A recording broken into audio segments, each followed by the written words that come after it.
Pikmin. We're all playing Pikmin, right? Joe, fuck you. All right. Whoa. All right, we are live.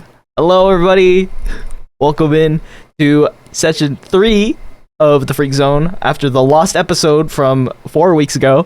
So, quick recap from the lost episode since it's gone forever. Last time, this group of mics got caught by the wizards after Charlie decided to murder their leader in broad daylight. As a result, 58 wizards pursued them as they tried to make their escape from Madcar City. Combat ensued, took a while, but most of the wizards got eviscerated by either Guy, Rell, or Charlie. Flo, That wasn't my fault. That was not my fault. Flo managed to get Charlie to safety while Guy and Rell cleaned up shop behind them. They gained the attention of the wizard's most notorious kneecap snapper, Wisley Benny, and he gave everyone a good scare, but ultimately proved futile in the face of Guy and Rell's overwhelming force. The crew escapes from Madcar City and are heading southward upon the request of Rell, who has received a little tip on the location of a red dragon, which would be the last dragon on Earth. He's withheld the details from the rest of the crew, but it seems that with nothing better to do, Flo and Guy seem to be on board. Discussions are still underway. As it stands, it's been an exhausting day. Everyone has laid their heads down for a nap and or a sleep as Flo mans the helm, during which I'm going to play the recording again. Good morning, everyone, and welcome to Newt News. Newts you can count on. I'm Alicia Newt, I'm Winston Newt. and we're the Newts. Our first story of the day involves more industry. Apparently the only thing anyone talks about nowadays. The Earth government has concluded their audit of the Hyper Corporation and found the company guilty of many counts of tax fraud. Yeah. Tax fraud. Likely influenced by the growing dissatisfaction from the general public, a hearing is set to be conducted in 2 days' time to discuss the future of Moore's involvement on Earth and the Gaian Ring project. In other more important news, the last panda on Earth is being transported off-world this week. She will find her forever home at Alcatraz Zoo, the galaxy's most fortified zoo, located on the Gaian Ring. Be sure to pay her a visit when Alcatraz Zoo officially opens. Doesn't she look adorable? The panda will be transported with armed escort consisting of the combined forces of Earth, Mars, and Moore Industries. That's a lot of firepower for one little bear. As they should. Midas Incorporated unveiled their new insurance plan this morning after years of promising major changes to their coverage, including full coverage of amputations and cybernetic replacement operations. Life on Earth hasn't been this nice in 100 years. Thanks, Midas Inc. Maybe capitalism is good for something. Midas Incorporated, you're in gold hands. We are legally obligated to tell you that we are sponsored, but from an objective point of view, Midas Inc. has just made major steps to improving the quality of life on Earth. Changes that many groups have been lobbying to make commonplace for hundreds of years now. We will have to wait and see if other corporations follow suit. This just in. Breaking news. The infamous and elusive crime boss, Wisley Grizzly, was found dead earlier today at his place of residence. His killer is still unknown and at large. Wisley Grizzly, more like... dead? I got nothing. Chaos and violence has erupted in the streets of Madcar City. The Earth military has deployed their experimental Moore enforcement units in response to the unrest. Reports are coming in that a new criminal organization called the Lumbering Jacks have claimed dominion over Madcar City. And they certainly look friendly. Only time will tell if they will be able to hold off the Earth forces or if Madcar City will finally fall. And that's a wrap on this Newt story. Join us next time for more Newt News. And that is where we left off from last session. We're going to open up on Charlie, who went to sleep before everyone else. Everyone else kind of stayed up discussing and or pondering their next steps. Charlie, it's been a tuckering day. You've been through a lot, and you pull yourself up into a little ball and head to sleep. Charlie tired. Charlie tired indeed. That said, when you go to sleep, your mind, fresh off of the high of adrenaline from the little fiasco you just endured kind of flashes back to the last time you kind of felt this same type of panic and the same panic and stress. Yeah, the dream opens up in a living quarters. The details are hazy, but you immediately recognize it as the temporary housing that you and your family resided in at the refugee camp that you remember from, what was it, 5 years back now? You were 12. You and your family stayed in this temporary housing that seems to be handmade by those that resided in this camp. They kind of built other houses for other newcomers that would come in, and it's rough. It's a very small living quarters. Your family of 4 sleep on one cot. As a matter of fact, it got so cramped with your growing younger sister that you opted to sleep on the floor. Your parents did not agree with this, and they scrounged up all the money that they could to buy an extra cot. Not an extra cot, sorry, an extra couch for you to sleep on. You awake on the couch.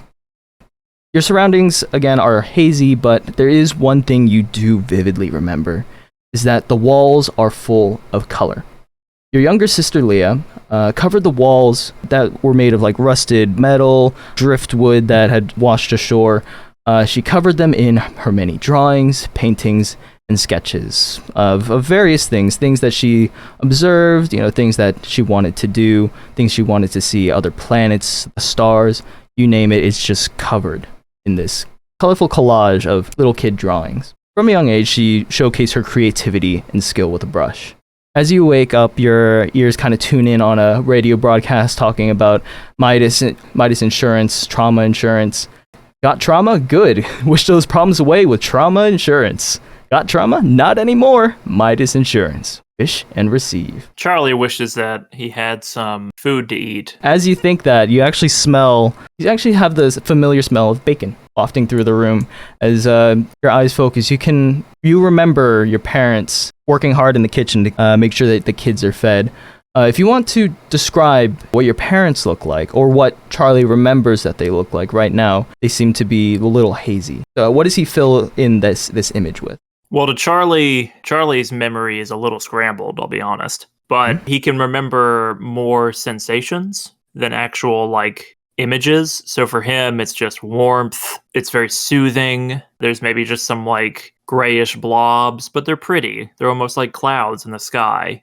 He's not frightened. And in this moment, Charlie is very comforted by this dreamlike memory. As you focus in, can you tell me what the primary colors of each silhouette are? You kind of said that they are little color blobs. I would say puffy clouds, white and gray tones, almost like cotton candy. They're just in his mind, vague outlines of an adult man and woman, but not the details aren't there, but the feeling of fluffiness or soft and safe and restful. As you wake up, your parents haven't noticed that you've woken up yet. Their backs are to you. They're kind of over this, working on these 2 gas-powered stoves, not integrated into the wall or anything. They're literally just propane tanks with a little flame on top of them. They're cooking you breakfast, so just bacon and eggs, something that the community of the refugee camp kind of get their hands on and distribute amongst the populace. And you overhear your dad saying, "I won't be back until late tonight. Dixon and Smokey said they need my help putting the finishing touches on a few shelters." Very understandingly, she goes, "Well, they need your help because Dixon and Smokey build boxes. You put together homes. I'll just make sure the kids save you a bite for when you're done." Can I come? They kind of jump because it's very sudden. They thought you were asleep. Dad, I want to see Uncle Smokey. Let me come. I can help. Charlie, you need to focus on your studies. I would love for you. I can bring him this weekend. We're finishing up the community center. I know what you're thinking. Your mom gives him a little look. I know what you're thinking. Making a community center doesn't make sense for a temporary community, but I think it'll be good for the kids. Putting the finishing touches, putting up paint. I think taking the kids is a good idea. But yeah, Dad, I don't need to do homework now. There'll be plenty of time to do that once we're in the sky. Your dad kind of walks over to you and kind of kneels down and is like, "I know homework is hard. I know I've been in your place, but we really need you and Leah to really excel. There are a lot of kids here that are on the same program as you. and they only take the best. Charlie, you are the best. You said I am the best. And you are the best. And he gives you a little pat on the head. But the thing is, you slack a little bit even if you are the best. Those other kids will find a way to get past you, one way or another. You gotta stay on your toes. Be Mr. Big Shot. Gives you a little push on the shoulder with his knuckle. Charlie, he looks determined, but he is pushed around very easily because he's very small. He's like, oh. He's like pushed back slightly by the fist. You'll have plenty of time with me after you're done with school. Promise. Charlie puffs up his chest and tries to look tough. There he is. There's my little chap. He gives you a good like head rustle, kind of ruffling up your hair. The silhouette of your dad is large. He is a very large figure. Again, you can't remember the specific physical details, but you remember he had a firm touch. At this point, your little sister is awake and comes running into the room, just boop, boop, boop, boop, boop, like really fast, little pitter patter of feet. Mommy, look what I drew! And she holds up a new drawing. It appears to be a replica of Earth's map from one of the old geography books that your mother has. And 4 little stick figures are on top of it, standing hand in hand on top. And she says, "It's home!" Your mom says, "That's wonderful!" Yeah, your dad goes, "Oh man, it's going straight up on the wall. Here, give it here." He takes the drawing, just kind of quickly grabs a stool and just kind of puts it at the very top of one of the walls. There was a little bit of exposed rusted metal, and it gets covered by this drawing. Does Leah have to do homework too? Leah gives you like a determined look, like, "Yeah, and I finished." That's because your homework's easy. Yeah, it is. Oh. At this point, your dad starts to gather his things, like, "Keep drawing, you're getting really good at it. I promise I'll take you guys to paint the community center this weekend. Alright? See you guys tomorrow. It's gonna be late tonight. But you guys better be asleep by the time I get back, okay?" We will. He kisses your mom and then like gives both you and Leah a little kiss on the forehead and heads out the door. Is there anything that Charlie likes to do? Yeah, no, he has a little collection in the house of various treasures that he's found around camp. A shiny pebble, a bit of twine that he like makes into different shapes, a broken like toy car that has like 3 of the wheels missing, but he could still imagine that it would actually work. Aww. That sort of thing. As you're like tinkering with your little collection, Leah kind of like you don't have to turn around to see her, but you can tell that she's just kind of like peering over your shoulder very slowly, trying to peer what's in the box. Says, "What you doing?" Charlie's very protective of the box. "Go away, Leah. This is my stuff." Oh, but what if I give you a drawing? Can you give me one of those? I could take any of these drawings. The house is full of them. Yeah, but it'll be yours. These are my treasures. I'll tell you what. We can go find some treasures for you, but they have to be different than mine. Okay. She seems very, very excited about this. But you can't touch mine, okay? Oh, okay. You still want a drawing? Yes. Okay. Yeah, she seems very excited about this. Oh! School just told us about the moon. Did you know that the moon faces the Earth, but it doesn't spin? Yeah, of course I knew that because I'm older. Did you? No, Charlie did not know that at all. Give me a quick little deception check. 19. Your little sister. Yeah, she's a kid. She believes. She's like, "Whoa, Charlie, you're so smart." I'd like to think that Charlie was level 8 at 12 and has just stayed level 8 the whole time. I mean, you grew up on Earth, and Earth is a very tough place. So I'm rambunctious. Yeah. So yeah. Well, even if you didn't have that modifier, the DC was 10. She's a kid. Charlie looks very smug that he's successfully pulled off this deceit. Charlie, I want to go to the moon. Can you take me to the moon one day? Well, we're gonna fly by the moon in a few weeks. Yeah, but I want to go. Yeah, we can go to the moon, of course. Together? Yeah. Once we get up there, there'll be all kinds of opportunities. We're gonna be able to be doctors or artists or whatever the new world needs. Space pilot? Yeah! And then we can fly to the moon ourselves. Well, Charlie, can we become space pilots together? But don't you want to paint? Yeah, but I want to do what Charlie does. Well, Charlie doesn't want to paint. We can be pilots. Go to the moon. I guess. Your big brother has a lot of options, so I gotta think on it. Let's go find you the treasure, huh? Okay? Yeah. She quickly like packs up a little bag.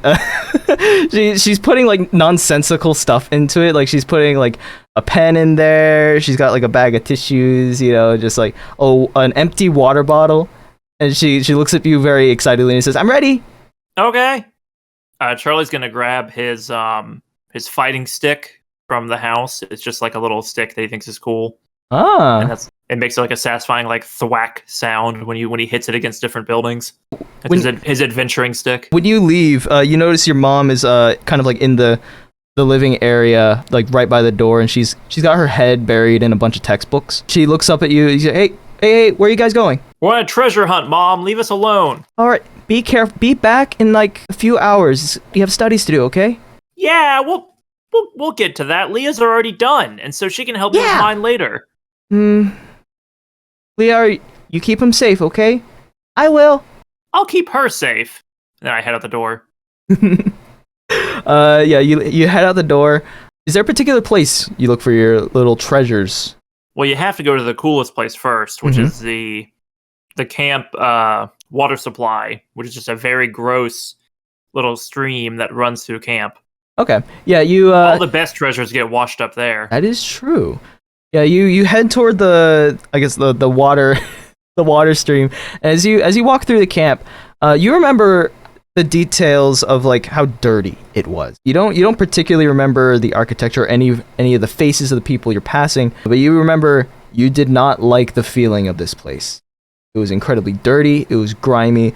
It was near a like old mining depot that would purify and process raw metal that would be mined up, but has long since been abandoned. As a result, there's a lot of rusted equipment, a lot of rusted material, and a lot of yellow hazard barrels that have just been laying about, and none of the refugees have any of the expertise or equipment to even move these hazardous barrels away from their living quarters. Charlie like hesitates in front of the area, and he says to Leah, "Now you have to grab my hand, and you can't run off, okay? Okay. And we're not going to go by any of the yellow barrels because they're icky. We're going to go to the metal pile." And so yeah, we just start walking towards the depot. Okay, you continue walking, and as you walk, you notice a lot of foot traffic, a lot more foot traffic than you're used to, and it's not normal foot traffic of people going about their business. It's everyone is going in a certain direction, and they're moving fast. But before you know it, there's a whole crowd of people running away from something. You hear panic screams as people start to trip and fall. You hold on to your sister's hand, and you have no choice but to follow the crowd or be trampled. Everything from here goes really fast. You remember the chaos in the streets. You remember seeing a lot of the refugee temporary houses catch fire. You see the smoke rise into the air. You hear people running and screaming. More people than you thought were even residing at the camp. You catch glimpses of violence as figures with they have metal junk on their heads. Some people have televisions, old street lamps, other mechanical additions to their body. They assault and chase people through the streets. Upon seeing this, you run faster. You hold on to Leah and run to the point where both of you seem like you're tripping over your own feet. Miraculously, you reunite with your mother, who's also looking through the streets for you, and she directs you to the old factory, where a lot of the people seem to be running. As you run, you remember passing your dad, who's larger than many others, so you can see him above the crowd. He is directing everyone, shouting, "Go this way! Go this way!" As a result, everyone kind of like follows his direction and goes into this abandoned factory. As you do so, you hear explosions in the distance. The ground rumbles beneath your feet, threatening to knock you off of your feet. But your mother is there to keep you moving. Mom, are we gonna be okay? I don't know. I don't keep going. I'm scared. But Dad, he didn't follow us. It's okay. He'll catch up. He'll catch up. You better catch up. You run into the factory. Everyone is huddled in there. It's pitch dark. This factory has not been online in decades. The sounds of violence continue to get closer as whoever these assailants are get closer and closer to the back of the encampment. More missiles rain down on the camp. You see a lot of the homes that your father helped build, and some of them you and Leah helped paint, are destroyed by these missiles. Your father manages to catch up to everyone and enter the warehouse, or the factory that everyone was directed to. And you can see him above everyone. You rush to him. Daddy! Charlie! What's happening? Charlie, stay with your mother. Stay with your mother. There's still others out there, okay? Charlie, go back to your mom. Take care of your sister. I'll be right back. No, you gotta stay with us. I'll be right back. Count to 10. Count to 10. I'll be right back. He pushes you back towards your mother and runs back out, potentially to go save more people. 10? And that's 9? when you barely get to 8, and that's when the last missile hits. Your memory is very fuzzy, as we've established, but here, it's different. Here, your memory is assaulted by a cacophony of colors. Colors that stick to and burn your skin, blind your eyes, and erode away your taste. You remember the silence, louder than any explosion. You can't even hear yourself scream for help, but you know that you're crying out for anyone to hear you. I'm scared! Mom! Dad! What's happening? Leah! Only silence answers your cries. Between the rubbles and the tears, hours pass by until night falls, and you can see the moon peering down at you through blood-stained destruction. You're not sure how long you stayed in the rubble here, but the only company you had for however long was the moon. Every night, last thing you remember is the burning finally gives away to a cold embrace. You hear a voice. Lost, forgotten one. You have more family than you know. I beckon you. Come home. The dream ends. Well, that sucked. Is Your Charlie awake now on the boat? I'll say that you wake up. Whether it's a violent awakening or a slow awakening is up to you. No, Charlie's eyes dart open and he's shaking a bit and he doesn't know why. Guy and Rell, are you guys sleeping near Charlie, do you think? I'm sleeping as far away as possible. Understood. I was actually gonna say probably I would have switched with Guy during the night, like we would normally do shifts. So Yeah. probably in the morning I'm sleeping. So Guy's up singing very loudly. Sing. No What are one. you singing? Well, whatever the fuck's on the radio, other than the news. You hear this grunge rock, dwarven, just metal song, playing over the radio because in this area a lot of the radio waves are dominated by more industries personnel. Okay. So a lot of the requests for music are dwarven. So since most of them come from what was once known as Mercury, currently known as Bitch Planet. So yeah, you hear a lot you hear a lot of dwarven music, and right now it is a heavy metal. Just I'm wrong to that. You probably heard that. I'm Charlie's sleepy. What is Charlie's gonna go investigate the noise. all right. You go above. I am a dwarf and I'm digging a hole. Diggy hole. Diggy hole.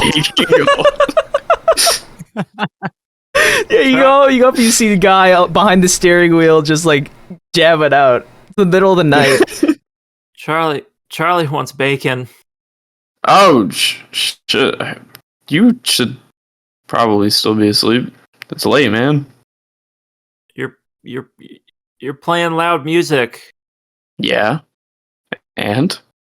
Charlie can't sleep with loud music. Really? Oh, shit. Oh. I knew a guy who couldn't sleep in loud places, and he didn't get much sleep at all in this crew, so I don't know. Isn't that most people? It's not Flo. Is Flo a little Asleep? Flo is asleep. Is Flo You two are siblings, right? Maybe. Is Flo a little dumb? Whoa. Charlie doesn't know a lot about a lot, but Flo seems strange. Flo sneezes in her Flo's sleep. really nice and really caring to have invited you on this ship. Well, so I think Charlie thinks so too, but if we're on a boat together, Charlie wants to get to know everybody. Well, why are you asking me about her? Just talk to her in the morning. Also, go back to bed. Well, she's asleep, and you're up here singing, and Charlie can't sleep with the singing, and most people can't sleep with singing and loud music. So what? Most people are pretty fucking lame, actually. Well, Charlie can be anybody. And Charlie like transforms briefly to look like Rell, and then turns back into Charlie. I immediately like stand at attention and then be like, "Oh wait, shit." Oh. Neat trick, right? Yeah, I mean it's a little creepy, but you know it's cool.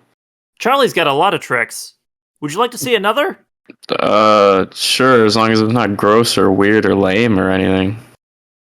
Charlie's going to take his right hand and like hold it out of the boat, like off the boat side wall, and just shoot some ice crystals like skipping across the water by casting Ray of Frost. All right. Whoa. And it makes like a very satisfying like ripple, and some of the ice crystals like sort of skip, like skipping rocks, but with ice. Around the place where these ice crystals kind of like lose their momentum, it's dark out. You can't exactly see what comes up to the surface, but you see something come up and grab the ice crystals and pull it underneath the surface. Whoa. Did you see that? Yeah, it happens around here. We should probably be a little quieter. Also, I'm gonna do a deception check. 8. I'm Yeah? not impressive. So do I think that you've like not ever seen that? It's an 8. I'm pretty impressed, but I'm saying I'm not impressed. Oh, about the ice. I see. Yeah. Charlie looks smug. You can't tell because it's still like just like a shadow face. Yeah, But it's just a star. Charlie is smug. There's a vague smug aura coming off. Charlie's got lots of neat tricks. Yeah. About the thing that's underwater though. You said that was okay. Yeah, it is. Just keep an eye out as long as you're awake now, I guess. And keep quiet too. Turn down the volume on the music as well. I was gonna. Yeah. Oh, I wanna like burst upstairs and just like break out and like immediately like I'm like in a sweat or whatever, and like I'm like leaning on Guy for support or whatever. Like I stumble over to him, and I'm just like, oh my god, I just had the worst dream. It's another nightmare. What? Tell me all about it. What happened?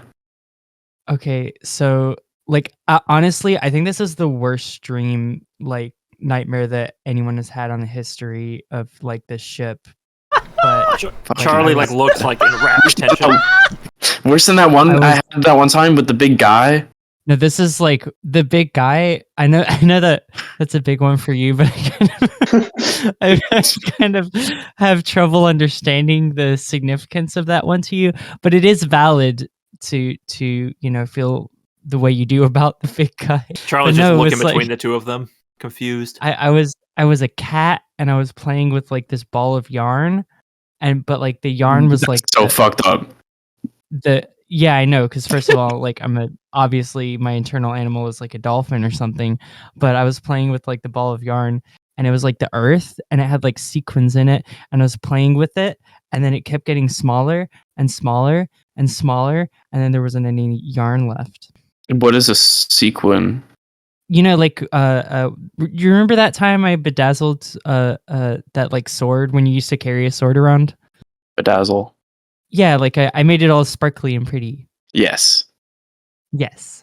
That's what sequins are. Sparkly. Okay. That's weird. That's fucked up. Yeah, that really sucks. Fucked up. So yeah, I don't know. I might be like, at half mast today. Like I might not be. That's fine. Well, we have Charlie's up. Charlie's up early. Just you know where I'm coming at emotionally. Oh, good morning. Yeah, so we have more people to pick up the slack, is what I'm saying. What slack? Well, Flo, our glorious captain, is having a very emotional, tough time, as I'm sure we can all understand. Charlie And doesn't remember Charlie's dreams, so Charlie doesn't really get it. you don't remember any dream ever? No. You ever dreamed of like a guy who's really big? What? Well, Charlie can become a guy who's really big, so that doesn't really scare Charlie. Like a scary, he's like rah. Like Rell the guy whose boat I was we're gonna on. walk up from under deck. Holy shit! Oh, never mind. By the way, for context, it's like 2 a.m. right now. Everyone is awake. Oh, everybody's up. I panic. What is the I'm like, noise? he's real, and I hide behind Guy. No, it's just Rell. I thought it was. Which one of you was keeping watch? It was me, but I guess everyone's up. Where's our headache? Amazing question. Charlie saw Flo? a scary creature. Fairy creature. Rell and Scary creature. Guy, give me a survival check just to see if you can immediately tell where the boat is going right now. Holy shit! Brother, Yeah, why even ask? I'm gonna say, Rell, as soon as you ask the question, you look up and you're able to identify what direction you're going. I start trying to tell you where we are, and you just know it already. That said, Guy, you know that you were heading south before you went to bed, and when you took the reins from Flo, you continued to hold it on that course. So you're still Something going ate south. Charlie's ice. Yeah, it's called the water. No, I don't care. you saw it. It was like a tentacle or something. I don't really know. Those are called waves. Tentacle. I guess it was thirsty. It is a big ocean. There are many fish. Go to bed. Yeah, let me finish out this shift. I'll turn the volume down. While everyone is still on the deck, I was gonna have it so whoever was on shift, but since everyone is awake, so we can roll either 4 individual perception checks or have 2 people roll with advantage. Your call, but it is a perception check. Charlie wants to help with watch. I'm up Okay. here over the side of the boat. Do I with have that a what you +5 will. Guy. What do you have? The will to do, the will to succeed. Okay. Do you want to give me advantage then? Nope. Damn. All right, I guess we're rolling individual. Everyone roll perception. It's dark out. Yeah, I'm pretty good. Okay. Oh Okay. shit. Brother, why do you even Holy ask? shit. The captain. Okay. Everyone my but peak in the Charlie middle. is able to make this out. All of you, like when Charlie mentioned that it was a tentacle, everyone kind of like looks around on alert. You just kind of see like at this point in the ocean, like the seas are relatively calm, right? There's not normally big waves, but you kind of see in the distance from the light reflecting from the moon off the ocean, you see what looks to be waves, but obviously it's some sort of creature. They're kind of like sporadically popping out of the water. It's not a tentacle. It is a number of creatures. Color of which is unknown, but you count too many to keep track of. And they're kind of circling the boat. Charlie's just looking up in the sky, like he just doesn't know where to look. We got some fish, perhaps ahead. Me, the guy who's keeping watch, letting everyone know. Also, Rell, on a 25, your eyes are tracking the creatures off the bow, but your ears pick up on something in the distance. It's very faint right now, but it's not a creature, it is a vehicle approaching rapidly from the air. Everyone quiet. Do you hear that? Oh. I turned on the music a little more, but it's not completely off. I'm like, a really nasty snare, or it's got just like a bad look. Okay, I turned that off. Are we supposed to answer, or is that breaking the be quiet rule? Oh my god. Shut off all the lights, get below deck. As you say this noise becomes very clear to everyone. It is the sound of a Moore Industries patrol craft, and it is approaching very rapidly. Upon noticing that, you also see all of those creatures that were circling your boat stop. They just vanish. They've dived down into the depths. Fish have abandoned. Damn you, guy.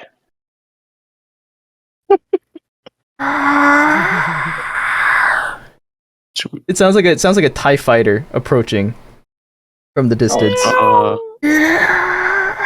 We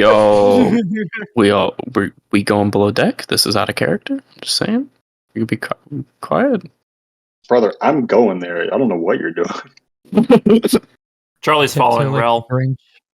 Is everyone going below deck? Yeah, I'm very visible, so I should. Okay. At least. So yeah, you do as Rell suggested. You turn off the lights. You go below deck, and you hear this deafening roar of electronic anti-gravity engines just rumble the boat as it does a low altitude flyover of the area. And it's dark. You're below deck, and you're just kind of peering out of the portholes, and you just see this dark figure just zoom above you. It leaves this little wake above the water as it passes. It's going at such high velocity, it's displacing the air beneath it, and it just shakes and shudders the boat. You hear like a bunch of your belongings just kind of like clatter to the floor, and it continues on its patrol. You're not entirely sure if it saw you or if it cares, but it is passed over you. It's like the Harlows get away again. Have to do better than that. Another easy victory. Yeah. See, you two, just know you're with professionals. We're getting You're further into lucky to dangerous be rolling waters. with us. You all can't be as stupid as you've already been. Charlie's not stupid. I was not talking to you, although I should have. You're stupid too. Rell, give me Oh. insight real quick. Not stupid. Oh, I okay. think. Who? Rell, Me? yeah, insight, please. Let's see that third nat If I'm 20. stupid, 18. how much? It is not How do common we for a have- patrol ship to be this far out at sea. Well, I'm gonna keep heading south. Don't know about y'all. Y'all? What's that? I have no reason to deter our current course. Alright.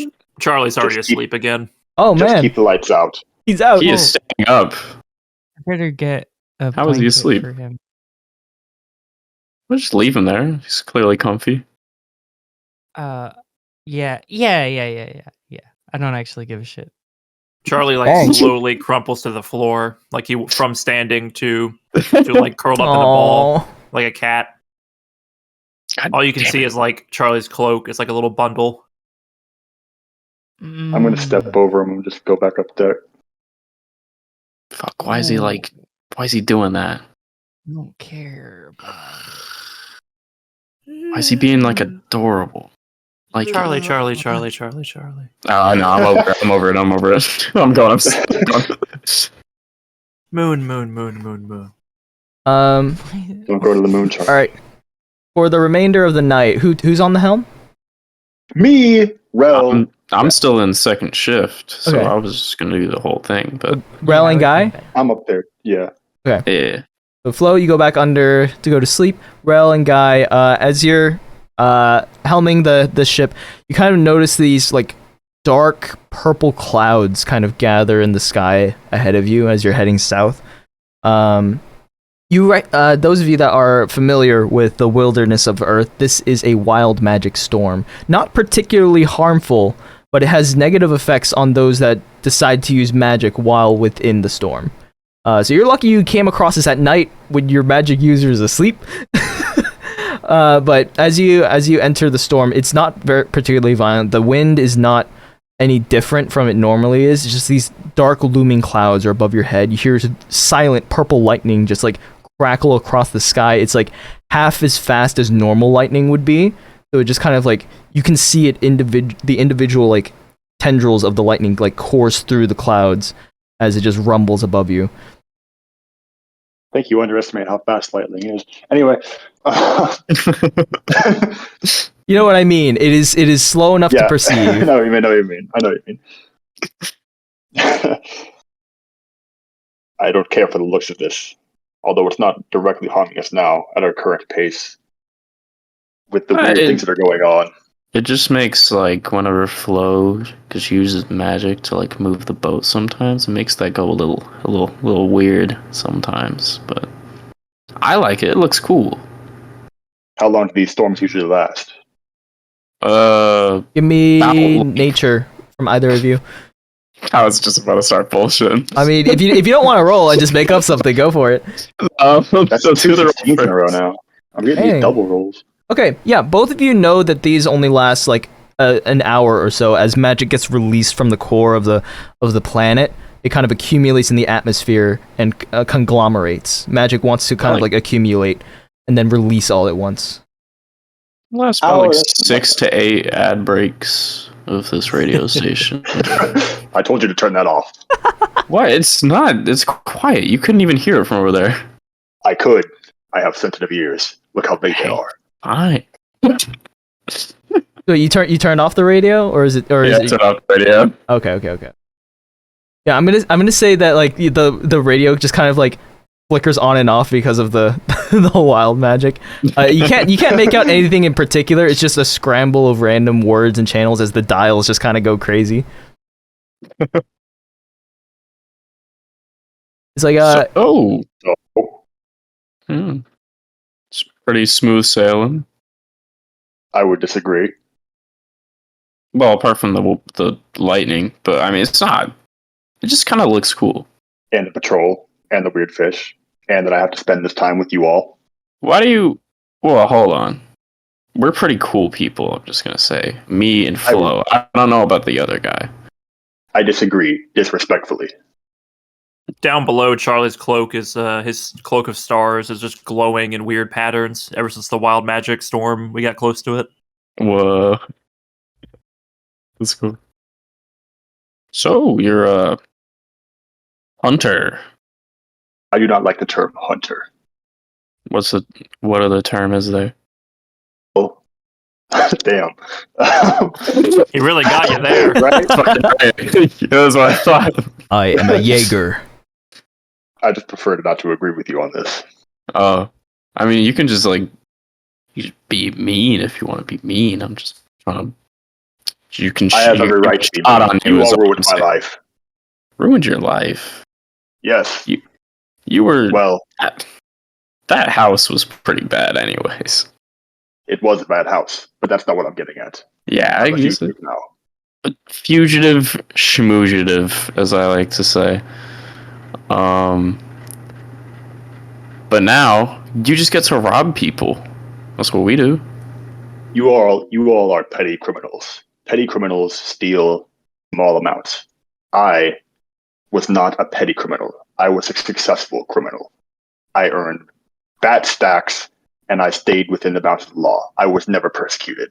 It is different. Yeah, but you were still a criminal. Like, we're all the same here. We're all living on this. We can't be compared. We cannot be compared. We are both living on this boat right now, on this dying ass planet, going somewhere. We're pretty. We got something similar going on. Also, we're both badass. Pretty cool. See? I want to learn how to shoot your gun. It's a very heavy gun. I do not think you would be able to hold it. I'm pretty strong. Bet. I'm gonna give him my gun. All right. Hold it. So, Rell, you are used to this gun because you grew up with it, right? You grew up honing your craft with this weapon. Your body is used to wielding this. Guy, I don't know if you've ever wielded a firearm properly. So give me a give me a quick Arcana to see if you even know how to handle a firearm properly. That's the worst check I could do. 10. You hand Guy the firearm, and he knows where the trigger is, and he knows how to hold it with the other hand. But you. Yeah. I mean, I was about to say you don't know if he knows proper safety with the firearm. The safety's on. I did not give him the gun with the safety off. Good. I don't know what the safety is. All right. I pick it up and I just aim it in the distance, and I pull the trigger. Safety's on. Nothing happens because you can't pull the trigger. I pull the trigger harder. Safety's on. Safety's on. Nothing happens. Harder. You're pulling it harder.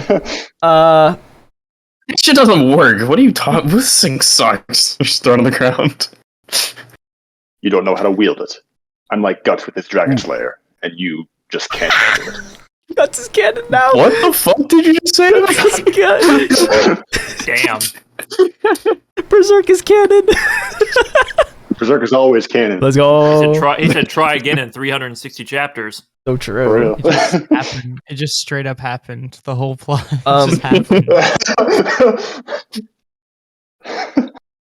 Man, it's dumb anyway. Just punch people.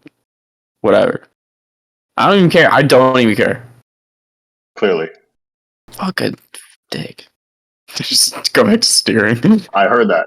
My sensitive like to- big ears heard that. I'd like to think that like the plot of Berserk is just happening on Earth right now in like Australia, like modern day Australia. That flying That's entirely really- plausible. There's too much else going on that no one notices. That's entirely plausible. That could happen. The DM said it. It's happening. Gus is real. Yeah, you go throughout the rest of the night without a hitch. The storm disperses by the time the sun breaks. The rising sun kind of causes the storm to disperse as if it's like San Francisco fog, you know? It just burns up. Everyone else, you wake up nice and rested. Everyone log a long rest. That is your first long rest of the campaign. Woo! Hell yeah. Wow. Only Charlie can do 12 things more. again. We did it. We did it. Finally do shit We again. did it. Hooray. Always do things. I didn't use any of my level 1 spell slots that entire first session. Hey. First 2 sessions. Need them. I used like all of my other. So, now that you've traveled a substantial distance, your boat isn't particularly fast. In any other more capable craft, you would have been able to make it to the Carnage Canal within like a few hours of leaving Madcar City. But upon daybreak, you kind of make out in the distance the edges of the Junklin Wastes. And with Rell's guidance, since he's been in this general direction before, you're able to make it to the entrance of the Carnage Canal, which is like this. It looks like this massive, just like 50-foot tall, like on each side, metal canal. It's just this straight chute of water going through this essentially a garbage continent. In the water in front of your boat, you see little otter robots kind of like swimming around, picking up any junk that falls into the canal and clearing it out. You see them like kind of mash the junk into a little ball on their stomachs, and then you see their jaw unhinge, and then they eat junk. Wally. That was cute. Wally. Wally. Rell says that and can't. No, it's good. The Rell being straight is not holding up. Yeah, as you approach the Carnage Canal and the Junklin Waste, the air turns pungent. Like, you're used to like stinky towns because all the people there don't shower. This is that on a exponential case. This entire continent is made up of toxic, decaying, rusting, corroding, you name it, junk that has accumulated over hundreds of years. Whether you want to breathe in the stinky, possibly toxic air is up to you guys. What do you guys do? You have gas masks at your disposal, but is there anyone that wants to try and tough it out? Charlie does not notice at all. Right, you don't have a sense of smell. Tough it out. I'm gonna mask up. Bella's masking up. Like scarf My sense of over smell my is very mouth, sensitive. like Mhm. a handkerchief, and then I put a gas mask on over it, and then I put another like kind of scarf around the gas mask. Oh shit! That looks kind of sick. Not gonna lie. Does that make it work better? Mm-hmm. Give me a Constitution save. Give me a Constitution save, Flo. Yeah, I have to give a Yeah, give me a Constitution save. Do you Out of the have a fire scarf into in the your frying mouth? pan. Easy, buddy. 5. Flo would be turning a little purple, but you're breathing. It ain't that bad here. It's alright. Yeah, how's Guy doing? Charlie's just gonna go stand next to Guy, like unfazed. So yeah, Charlie, you're able to breathe in the toxic fumes pretty decently. But Guy, I'm gonna need a con save from you real quick. I have the necklace of adaptation. You do. Remind me what that does. While wearing this necklace, you can breathe normally in any environment, and you have advantage on saving throws against harmful gases and vapors. I did give that to you, didn't I? All right, yep, you're fine. Charlie's just like looking at Guy, like expecting something to happen. Yeah, Guy's breathing as if it were just like the most clean air ever. He's like, Smells like a abandoned Walmart. You're like Charlie. Disgusting. I am not like Charlie. We're the same. We are nothing alike. We're the same. What are you? Okay. All right, Charlie. My name is not Charlie. it's Mike. That's all I'm saying. It's not Mike right now. Charlie's a Mike. Guy is a Mike. Charlie can breathe in the ugly gas. Guy can breathe in the ugly gas. Charlie is Charlie. Just saying. I think I would like smile in character. That I was like, "What are you talking about, man?" Charlie looks pleased with himself and just like leaves it at that. All right, cool. Like he's made a really good argument. As your vessel enters into the canal, you quickly realize that this canal is like it's decently sized for a vessel of your size, which is smaller. So you're able to maneuver in there with some difficulty, but you've seen larger vessels like battleships or like even tankers. This would be very difficult for them to navigate, just because there's so much like large pieces of junk that have accumulated on the sides. If anything were to happen, a large vessel would not be able to turn around. It would take you like a good couple minutes to make a 60-point turn, but you would be able to turn around. I think it's time for our glorious captain to take the wheel, just personally. And then I'm going to go stand near the front of the ship and look for debris that's getting close. Mm-hmm. Charlie motions to start heading towards the steering wheel. You? No, Flo's got it. Flo is a genius behind the wheel. Check this out. Charlie backs off. All right. With Guy on the lookout, Flo behind the wheel, is there anything else that Rell or Charlie would like to do to help with the navigation through the canal here? No. No? Nope, they're on their own. All right, Charlie? Yeah, same here. Okay. Same here. Right, you guys are observing. Okay, so, Flo, I would like you to make... Well, actually, first of all, Guy, make me a perception check. This will determine whether Flo gets advantage on these checks here. Hey, yo. 6. Hey, yo, Hey, yo, there's a bird. Oh, shit. Yeah, the guy... Anything, Guy? There's a bird. Okay. Alright. So, I'm not going to give you disadvantage on this, but roll me just a straight dex check with proficiency bonus. With proficiency bonus. Because this is your ship. Acrobatics then. Okay, go for it.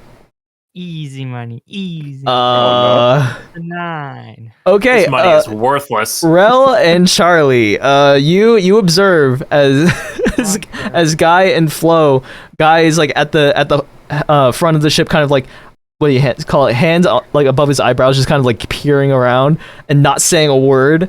Flo, with a scarf, a gas mask, and another scarf over her face, obviously has a hard time seeing. Up because there's like it's covering my breath, like it's fogging up with the eyes. And you just hear this as the side of the boat just catches on this jagged debris that's jutting out of the side of the canal. Let's see how much damage you're good. You're good. We'll buff it out. Yep. I went and put 2 scarves on my face in real life to make it more realistic. Apparently, it takes maximum damage of 10 to the hull. I don't. How much HP does the ship have? Find out. I can pull it up. The Crab Rangoon has 100. So that's a sizable chunk. And We knew that about It's only 9 more It's times. only 1/10. yeah, Yeah. Is that so supposed to happen? so this vessel does not have shielding, or like an outer protective coating. So you just hear this scraping, as like it like pierces the side of the hole. Not enough to like cause like any internal damage or leaking, but it's like this massive gash, that it doesn't pierce all the way through, but it doesn't look pretty. I use my both hands to wipe off the like goggles of the gas mask, and I look forward really comically, like a cartoon coyote. Okay. I turn back and shrug. I didn't see it. Yeah. All right. We Fire have the ballistas! Where? Do we have those? Yeah, just Oh. Okay, I'll go fire them. where are you let's go get firing it. them? just fire 'em, man. I'm firing them. Where? Where? It's like you can't really like turn them; like they just go out. I think. They're just gonna go into the side of the canal? Ready to fire. How unwise is that? Like, Very. Is that game breakingly stupid? I mean, Will that, like, the anchor the, us? the I thought jag. we ropes just be attached? So the I jag. thought we'd the- just be hitting trash. Yeah, so the trash that gashed the side of your ship slowed you down briefly, but it's not holding you there. Oh, okay. Well, never mind. Sorry, I should have Never explained mind. that. False alarm. Yeah, so That's like clear. you feel the boat kind of like shudder, and you think you're stuck for a little bit, but then it eventually like starts moving again, without having to fire the ballista. But you now have a loaded ballista. Good. Yeah, next time there's a false alarm, I'm shooting anyway. Is that for the bird? No. Oh, speaking of, I go back to looking out the front for the bird. Is the bird bird still like there? important? Well, we don't want to harm the bird. It's one of Mother Earth's children. Yeah, Then Kill birds why did every Flo day. load the ballistas? I was 'Cause just we got frustrated, and I hit. needed a sense of control. Oh, okay. Charlie feels like the world is out of control sometimes. That's because Charlie needs to learn to ride the waves. You know what I'm saying? Not really. Okay, well, stop asking questions. I'm trying to drive a boat. Are you sure you don't need help? I absolutely, extremely don't need help. Be quiet. Okay. There's more trash in the river. Like, You heard her. She doesn't need help. Isn't that right? Well, the way you said "isn't that right" makes me want to defy you. Okay, Charlie, go ahead and help us out. oh, okay. Wait, hell, we know there's trash, right? Oh, okay. What if another bird lands and we need 2 people to look at birds? Shit. All right, Charlie, get up here. Charlie's climbing up to the top, or to Okay. the front of the boat. We got 2 people on lookout. Rel, you're not helping still? Nope. Okay. Guy Let's and go find out. Charlie. They can do it, right? Guy and Charlie, give me perception checks. We're doing this again. Charlie wants to now be known as Deckhand Charlie. Is that in character? You said that? Yeah. I'm not doing that. Oh, I'm okay. not gonna call you Dick Hands Charlie. That's not what Charlie said. 12. What? Stop asking me. Hey, Charlie, you see a fucking moth somewhere.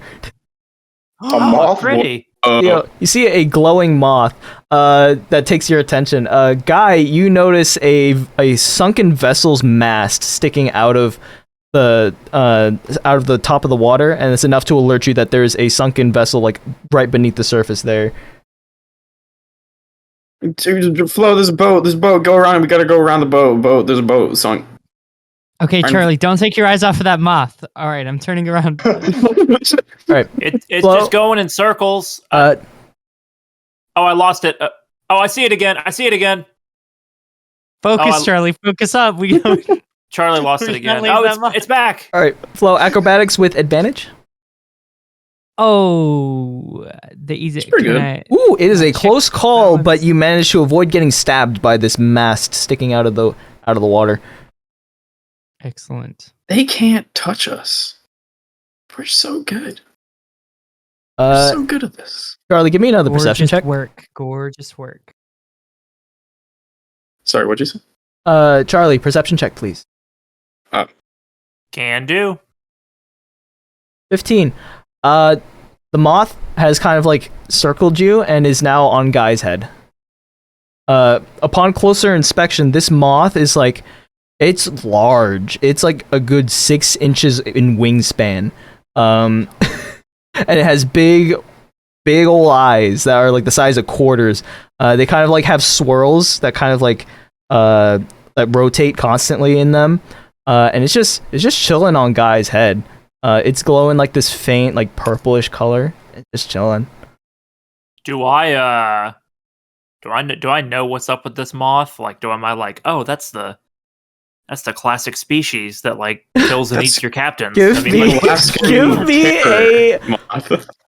me a nature check. I'm bad at nature. Yeah. 14. It's a big old moth. Charlie's still looking at the moth. No, Charlie's looking at me. I can see him out of the corner of my eye. Well, Charlie's also looking at the moth. We need the moth. Okay. Guy and the gonna keep moth looking. are in the same location. Guy, Wait, the moth's near me? feel something rustling in your hair. I look. I want to see the moth. Where is it? You look up, and it's now Charlie crawled points. is crawled like towards your forehead, and you look up, and it's just that SpongeBob like clip of the close up of the butterfly, except it's a moth. I punch very hard into my own forehead. Okay, roll to attack. Let's go. Attack. Forehand. 17. You react very quickly and give yourself a big ol' uppercut towards your forehead. And you connect with yourself. Roll damage. Yeah. Ooh, minimum. But All right, you take 6 damage to yourself. As the moth just kind of flutters upward, sensing a disturbance in the air. It moved again. The moth moved again. Fuck. The moth kind of like flutters around you and lands on your shoulder, Guy. I'm not gonna punch it, but I'm gonna let it chill. I just didn't like how close it was to like my temple, my face. So moths, when they land with their wings like out, and you can see the design very similar to its eyes. It's just got swirls that again are moving on each of the ends of its wings, so they're kind of like spinning. This is a weird fucking guy. Am I being hypnotized? Like, No. what? Okay. I'm hypnotized. I'm still looking at it. I I'm would not gonna like look you to at make a anything con else. save though. Okay. That's no moth. You don't feel anything, but the moth like kind of like nuzzles up against your neck and just kind of chills there. You're a little creepy, but moth is secured. I'm gonna Moment. start looking Good to job. look back and see if we're gonna crash into anything. Guys, we've been doing that. You look back up, and in the distance, you see a bunch of other vessels. They're just kind of like sitting there. They all seem to be facing the same direction because you can see the backside of all these vessels. It appears to be some sort of traffic jam. Oh, god damn it. I thought we missed Rush Hour. Good movie. Didn't age very well. It aged amazingly. Come on. Charlie likes it. You're gonna problematize Rush Hour right now? Well, It's a we've all different time, seen Rush Hour. 300 years ago. The sequels weren't as great, but you know. As you approach this traffic jam, you see the smaller vessels have kind of pulled off to the side of the canal. The sides of the canal, like, they are sheer metal walls, but along the water line, there are little, like, they look like fire escape type of platforms. These smaller vessels have kind of like docked and disembarked onto these walkways, and are kind of like a lot of their crews are kind of conversing with one another. You see little temporary shelters that people have like put up. It looks like these guys have been here a while, and those of you that can like see a little higher, like Rell, you're tall, you can see that this traffic jam goes for a while. We're not going anywhere. You all got us into this mess. I hate you. We're docking. We're docking. I mean, we don't got anything better to do. Let's just ask them what's up. They We can didn't see the cause end of it. Traffic. What is your point, Charlie? That this mess isn't Charlie's fault. No one said it was. Literally no one gives a shit whose fault it is. So Rell Exactly. said we got Rell into the mess. okay, You missed, never but mind. Yeah, we didn't Rell make the traffic jam. is He's got a literally point. always complaining and blaming everyone for everything. So like, who cares? Just like get over it, you know? Well, it hurts Real. Charlie's feelings. So do you guys park at the back of this traffic jam, or do you like venture further to see if there's like a little spot for you further up? We gotta find a good parking space. Let's look around a bit.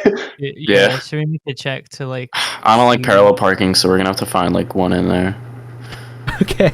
Can we make Give- like an investigation or perception or something? Yeah. to- Investigation or perception, your choice of which. I think I'll Guy, help now. can you hand me the binoculars? Oh, where the fuck were they? Yeah, I'll look for those. 15. Charlie can't help because Charlie's still watching the moth, so I have Charlie's gonna advantage. follow Guy. Okay.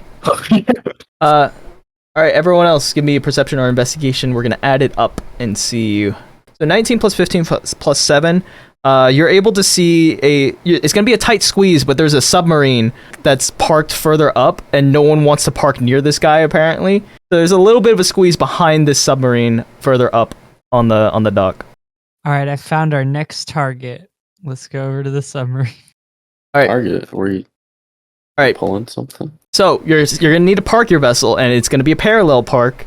Oh no! So, Flo, if you have other people helping you, this will be acrobatics with advantage. Otherwise, it'll be just straight acrobatics. So, who helps with the parallel parking? I'll like get out. You know, like Mm-hmm. I'll jump off to the dock and then like be like forward. No, backward. Okay.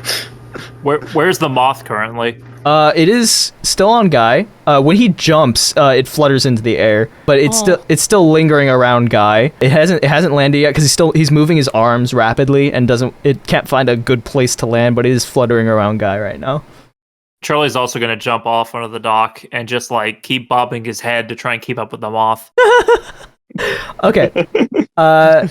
So Guy, give me what would be a communication check? That's some sort of charisma, persuasion. And Charlie, give me a perception to keep track of the moth. Charlie's good at Charlie's job. Oh fuck. Shit. 5.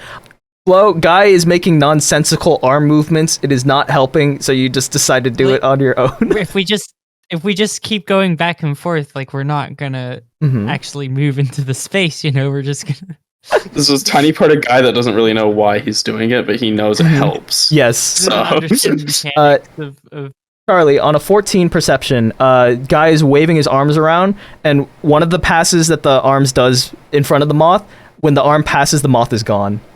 Don't know where it is. Flo, give me acrobatics to park the vessel. Just straight. easy money. Easy 22. money. You're gonna... yeah, you see Guy waving his arms, and you're just like, all right, you know what?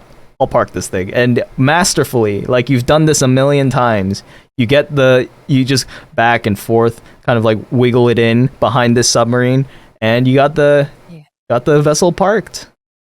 Yeah. And- Easy. We're gonna take a 5-minute break here. It's been an hour and a half, about a good midway point. Never search Venomoth on Discord gifs. Why? Oh, doing it now. I mean, Well, yeah, you now get I've got to do it. I mean, you get one gif of Venomoth, and then it's like something else. oh, I misspelled it. I'm getting better results by misspelling What it. would you guys Like this, I don't know what this What has is to do this? with Venomoth. What is this? Punchy. Oh, what the fuck is that thing? Oh my god! You Oh, all Anyway. I don't like it. Bunchy. Bunchy. Anyway, It's so scary. I'm just looking at it. Anyway, you have Freaking parked. out, you bunch of You brutes. successfully parked your vessel. The Crab Rangoon is successfully moored onto the dock. Alright, what is your play here? You're maybe a half mile up in the traffic jam now, next to a submarine. Charlie's uncharacteristically quiet. To me, that's pretty characteristic, so I don't care. I'm gonna look for like anybody who's just kind of sitting around waiting for the traffic jam and ask them like how long they've been here.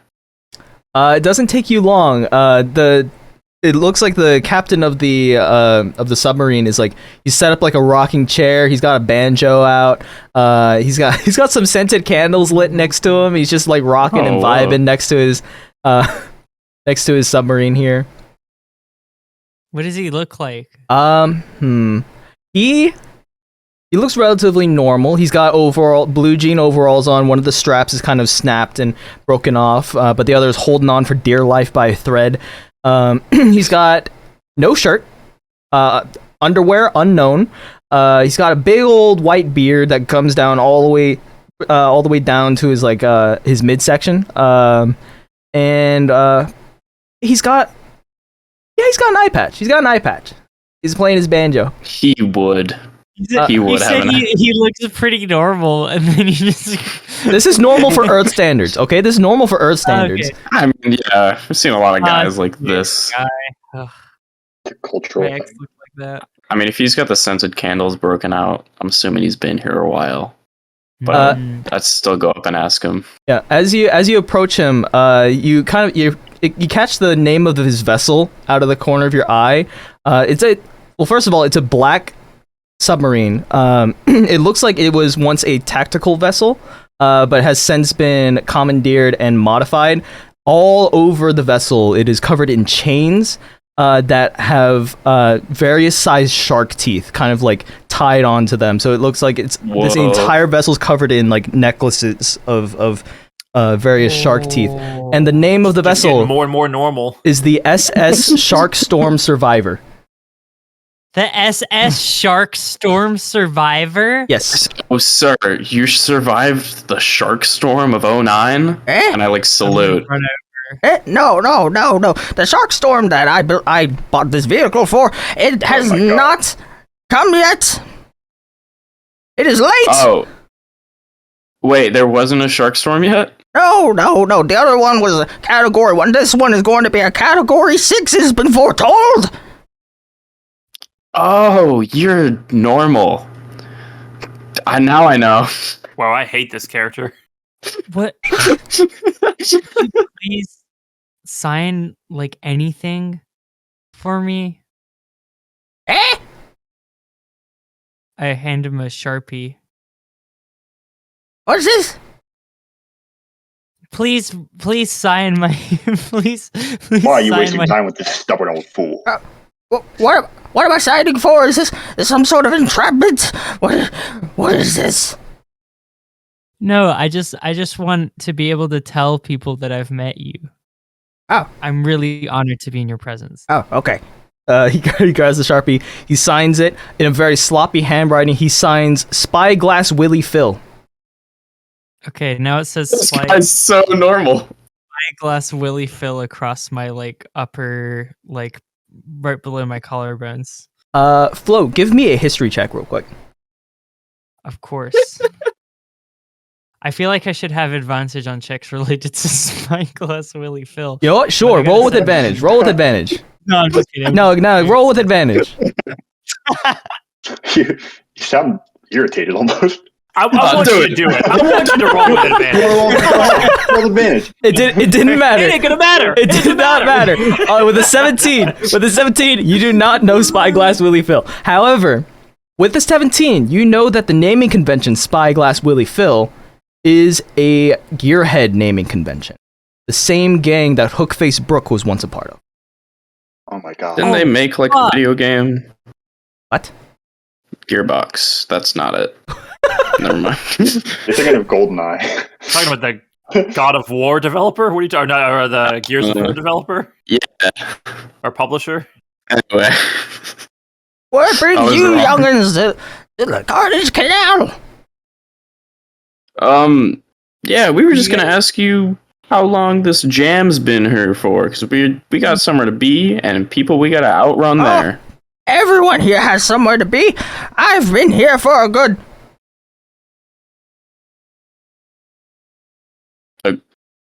A good... This is like a Chowder episode. He's been here his whole life. Sorry, I missed how long he'd been here for? This is a Chowder episode. He hasn't. He stopped saying because he didn't. He's been here his whole life. Oh, I thought he cut out. He just could have forgotten. You I should know? have said that in my Rell voice. What brings you youngins to the Cartage Canal? How do we get out of here? We want to get out. Characters, mingle. No. Sorry, yeah, we want to get out. Oh, you're not going anywhere fast. A starship was shot down. I forget how long ago, but it has fallen into the canal, and we got so many people working to tear it down. But it's so big. Oh, Maybe we could help. Because we Starship. want to go places, so get rid of it faster. that sounds fun. Charlie wants a new job. Oh yeah, it is down that way about half a mile. Half a mile. Okay. Let me tell you, even though you're young, you're not going to make a difference on this one. That's what everyone Correct. always tells us. Well, No, they don't. But be sure to come back so I can say I told you so. Nothing has ever stopped us before, so don't I even have. fucking worry. You tried. Sir, I don't think Yeah, they're I did. capable of saying I told you so. Eh? Do you have any, before we go and fix all your problems and save your city or whatever, can you do you have any kernels of advice or wisdom? You seem like you really have Please don't ask him that. Oh, stay away from the geese. The geese will get you. Stay away. Actually, good advice. That's what I've been fucking saying. This guy's awesome. This is sick. This is fucking badass. This is the best day of my life. All right, let's go. He goes back to playing his banjo, and it's a banjo rendition of Diggy Diggy Hole. Oh my god. No, this is my jam. We should rob him later. Let's go. Oh, obviously, we gotta get some shark. I We think gotta be Rell ready just for has. Shark Storm. I think Rell just has a really bad sense of people. Rell doesn't like us. Rell doesn't like the cool guy with the shark boat. You're I don't care about the Rell. cool guy with the shark boat. I just don't You want should. to be You distracted should. by Is what why. I'm saying. Why? Because he's a- Charlie is cool, so he's shark boat freaking guy is sick. cool. Cool people don't Yeah. refer to themselves in the third person. Charlie refers to himself in the third person. Exactly. Oh. Oh, fuck. That's right. Whoa. Well, Come when on. you're going on a journey, you have to stop and smell the roses. You can't.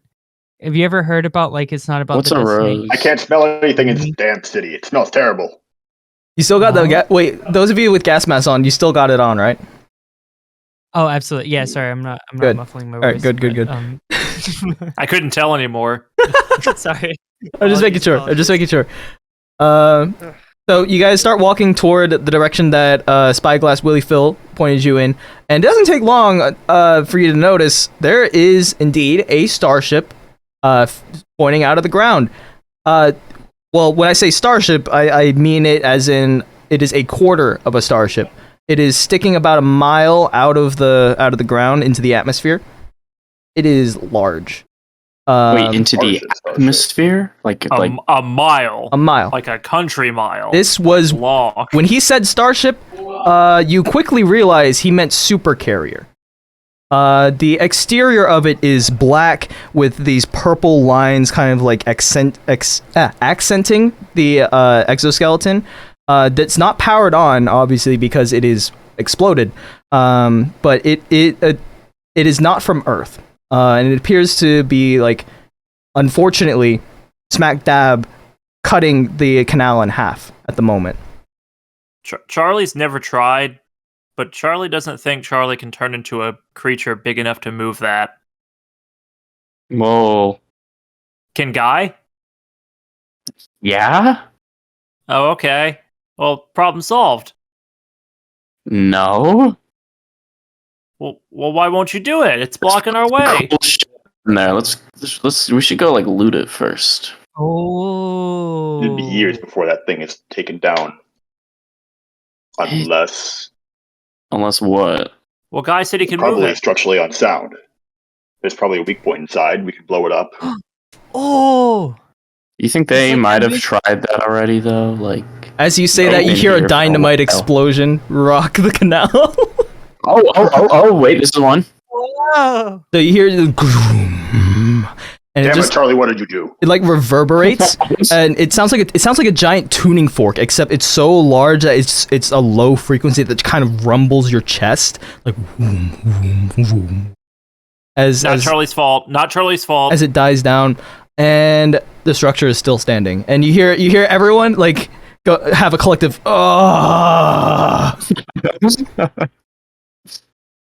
I'm right there with him. I'm like, oh man, that was awesome. You hear one guy, Oh my we're God. gonna be here forever. I don't have forever. I need to be out of here now. What if you know how to drive things, Flo? What if we just like turn it on and put it in reverse? Okay. Could we We walk? just gotta find the pilot seat. We can't walk. This is a canal. We need to ship through it. Oh. I'm gonna Also, we ain't abandoning the ship. I am going to reemphasize my description is I said it's a fourth of a starship. It got blown up. Oh, Yeah, You think I but which fourth? that? Come on. You know what? Roll a d4. We're gonna find out which fourth it is. If it's the part with the pilot or It's the, the part with the big pilot, stick, we're I good. mean, I mean, if it's the part with the bridge, it's probably not the part with the thrusters. what's a 3 get you? It is the engines. The engines are ass up in the air, in the atmosphere. That's pretty heavy. Oh, okay. Hmm. I look at the engines and I go over to Guy and I just kind of whisper in his ear like, "You think we could like hit him with the ratchet and clank?" That's what I'm thinking too. Actually, yeah. Y'all do Our not biggest have ratchet something and for clank this. ever. I think Guy This is- just answers yes no matter what when Flo No, mentions one of their plans. no. Listen, all right. Ratchet and Clank is perfect for this situation. Let's go. You're Ratchet. I'm Clank. Okay, Flo, don't say anything. Guy, what is the Ratchet and Clank? We get it out of the way. So you had you had a plan with a nickname for if you ran into the engine section of a starship. Well, it's kind of general like vehicle. Normally for like cars. Oh, that makes Yeah. sense. yeah. Oh, okay. We unironically have this written down. Okay. Yeah, this is Bullshit. the fucking face. So what's your play here? Okay, well, so can we? Ratchet and Clank. So this is like blocking the canal. I'm assuming we can just physically run onto it. Like, is it difficult to like actually mount this? So, as you approach, you recognize that the entire superstructure of this carrier is lined in scaffolding, so it seems like the people who've been stuck here have been stuck here so long that they have constructed an array of scaffolding that allows them to traverse the entire superstructure. Whoa. As you get closer, you see a lot of people in hard hats and reflective vests. A lot of people sitting around, just kind of like looking very tired and very fatigued. And as you get closer, there's this one minotaur in a hard hat comes up to you like, hey, where's your PPE? My Charlie looks at PP. his, Charlie Show- looks at Charlie's pants. That is kind showed of him weird. Protective personal equipment. I show him my manicured nails. I'm like, right here, bitch, and I fucking walk past him. He puts his arm out, big old arm, and he kind of like stops you. He's like, I'm sorry, ma'am, I can't let you get closer to the superstructure. Too dangerous without a hard hat. Sorry, sir, but you can't keep me away from the superstructure. It's I'm gonna like. too dangerous without a hard hat. OSHA regulations. Walk past Head. him.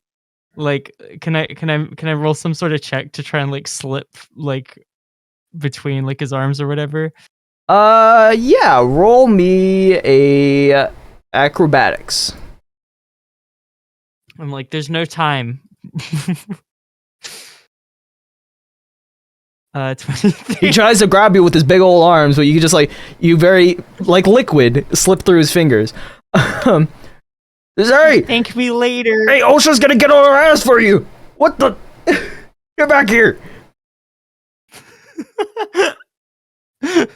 Charlie's gonna change shape into Charlie, but wearing a hard hat. Oh, you're good. You're good. I'm gonna put my hands over my head. Nice try, buddy. Can I test something real quick, What? sir? I just kind of like put my arms like kind of on his shoulders. I'm gonna like angle his head so like his hard hat's like facing towards me. Uh-huh. I'm gonna headbutt it really, really hard. Okay, before you do this, I'm gonna preface that Minotaurs have horns. Go ahead and roll an unarmed strike. Oh, but you're committed. Fail yourself through your fucking skull. You're gonna look like really weak if you don't do it now. Yeah. I forgot I need to roll it on the thing. It's a 24. Okay, roll damage. 9. I'm gonna say you headbutt him, and like you crack his helmet. But you manage to like hit him so hard that one of his horns gets chipped. And he's like, ah! What the?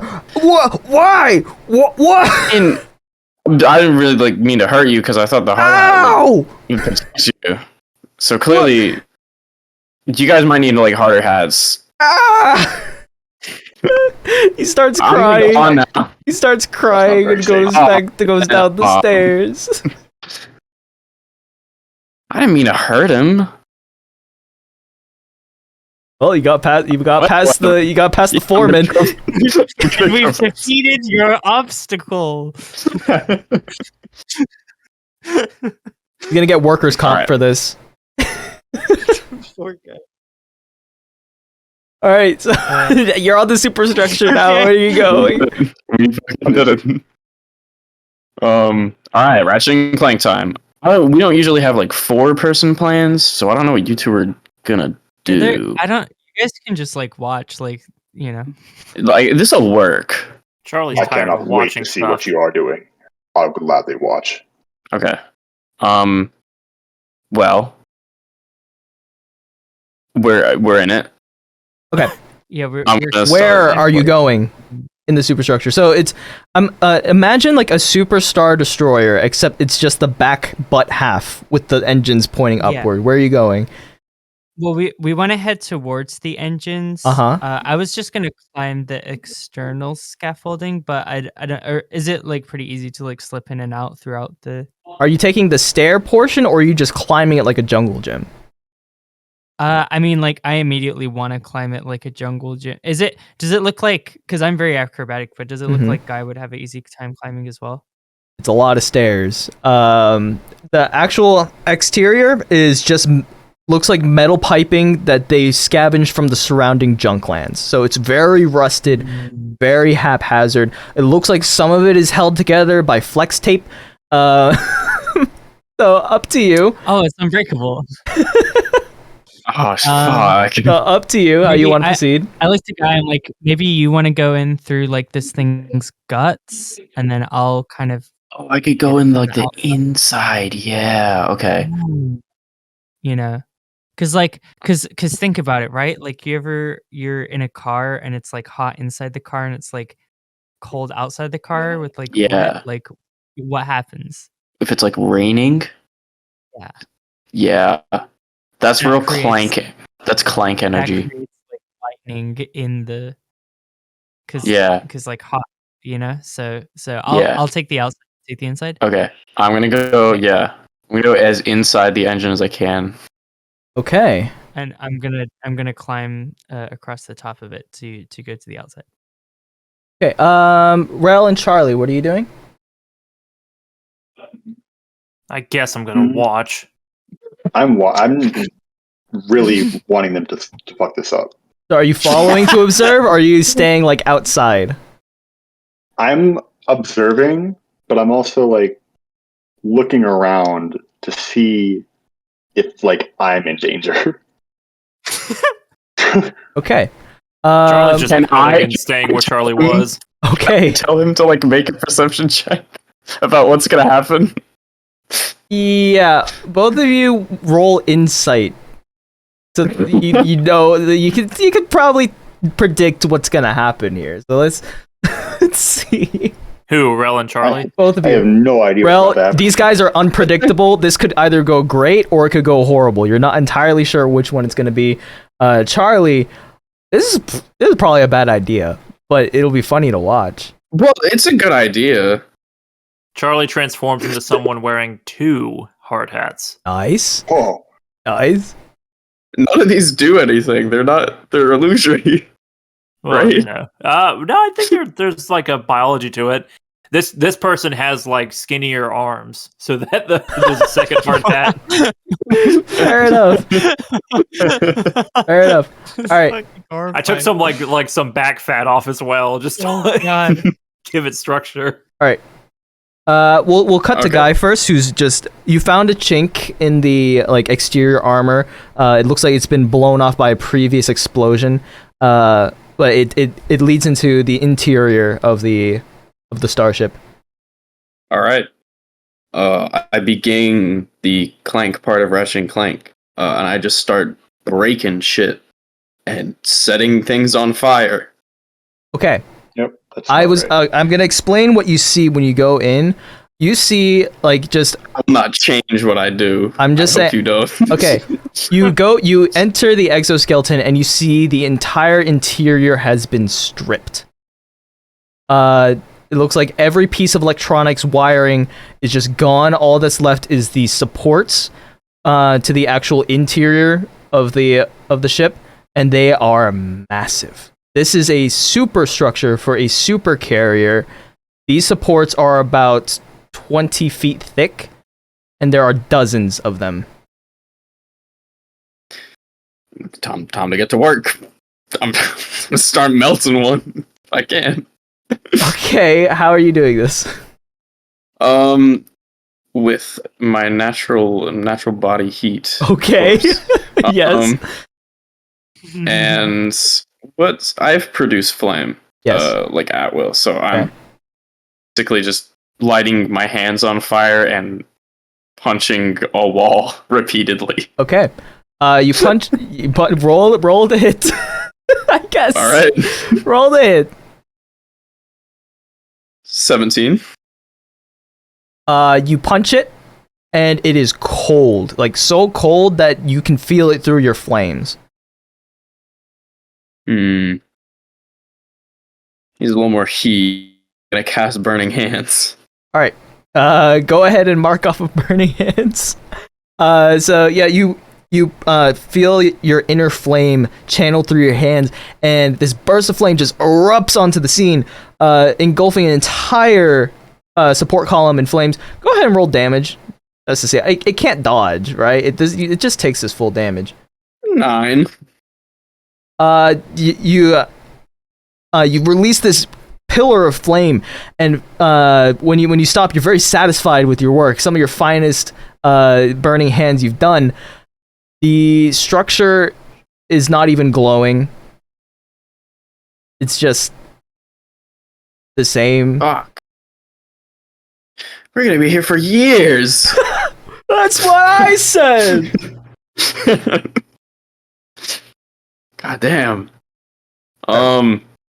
What else Yeah, I you just got? kind of start looking around. Okay. It's usually for like cars, but If you want to roll some sort of arcana, maybe, to figure out what the hell this thing is made of. What if we made a tunnel? I will roll it, but I'm very dumb, so 10. Hey, yo, it's big old metal. That's so, Charlie it's just- so much No, big you metal. can think about that idea. Charlie's just like thinking of great ideas, but like no one's around. We'll cut to Charlie in a bit. Flo. Yeah. What I'm is- looking for what is the your weak plan? Point. There should be a glowing weak point. Yeah. usually, roll me, usually on these roll me things. investigation. Investigation. All right.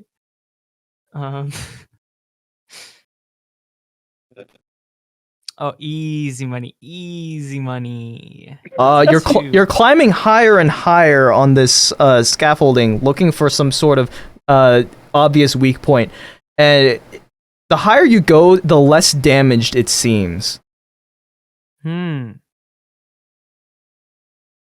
Eventually, you reach the top of the scaffolding, and you see a little halfling guy, entirely harnessed in. He's tied in like 3 different places onto the scaffolding. You see he's visibly shaking as he's like placing more scaffolding. He's like,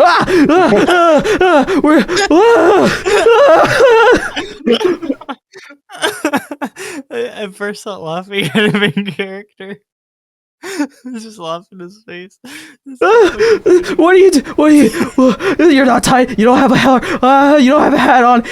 Oh my god. I kind of like look. I make like a fake lunge towards him, and I go. Oh! I'm gonna throw up. Oh, please. What do you want? Why are you up here? Please. Oh, nothing. Please. Oh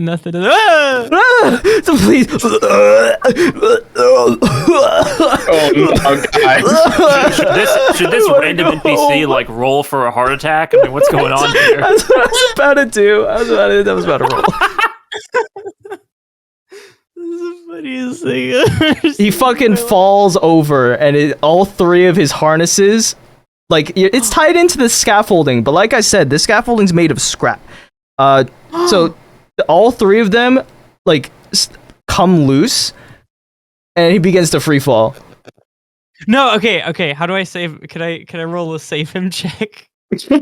You can roll a acrobatics to react to this real quick. Okay. Can I use water to like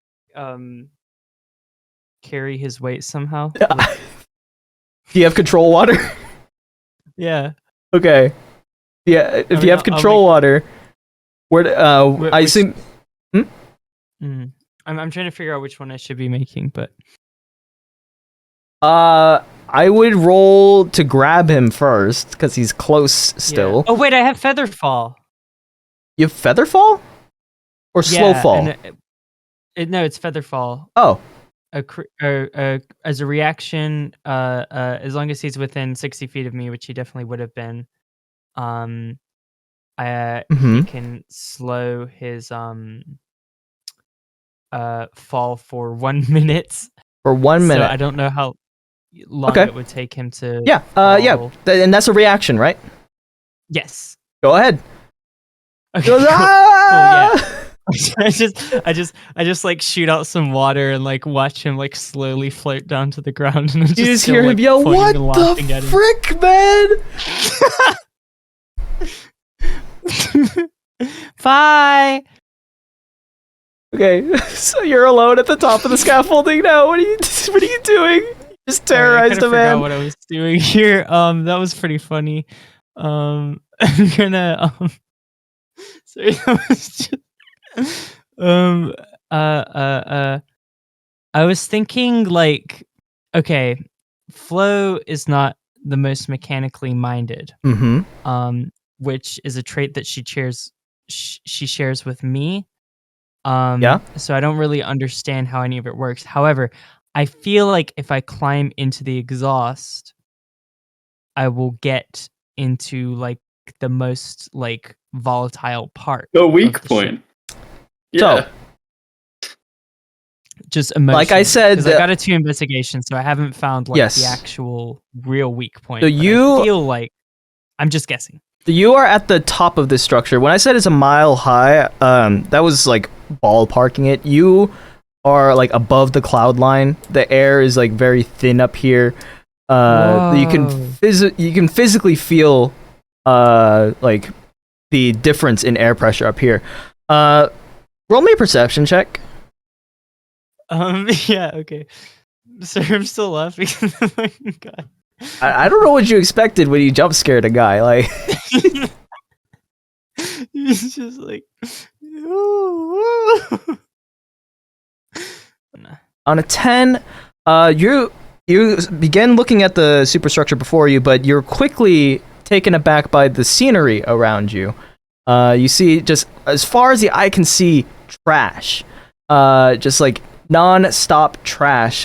But the longer you get absorbed in this landscape, you see that aligning with your belief in Earth's like resiliency, there is life in the air. You see what look like trees growing out of the trash in the distance. And on a 10, I'm going to say you're distracted by that fact and how beautiful life is when it persists in disgusting trash. You make no progress on the task at hand. But since you are high up, you are the first one to observe this. You hear just tearing out through the silence of the like emptiness around you, the sound of a Moore Industries patrol craft approaching. Okay. Do I? Oh, I'm not particularly on the run from Moore Industries, right? Like, no, I'm not like. I mean, I honestly, I feel like we avoided them earlier just because I didn't want to deal with the social interaction. But like, we're not like. No, they're not looking for you in particular that you know of. Okay. But you do know that Moore Industries AI can be very volatile. Because it was only released about 5 years prior for the public to use. It's been used mostly for government special operations, as Mars puts it, but has been slowly rolled out to like the Earth government and other allies of Moore Industries. But you know that anything with Moore's name attached to it generally has to do with war. So you know that they are dangerous. Okay. I guess I would use my little horn of silent alarm to send a message to Guy to just be like, "Feds are here." What's the range? Okay. I don't know how far apart we are, but it is 600 feet. Okay. Yeah, sure. Yeah, you just on the silent alarm, and Guy, you are further out, but you're inside the superstructure. Give me a perception check to see if you hear. He had to step away, I think. Oh shit. All right, this is a good chance to swap to Charlie. Can I still jump in the exhaust? Yes. We can cut away while I'm rocketing down like Augustus Gloop. But also, hold on.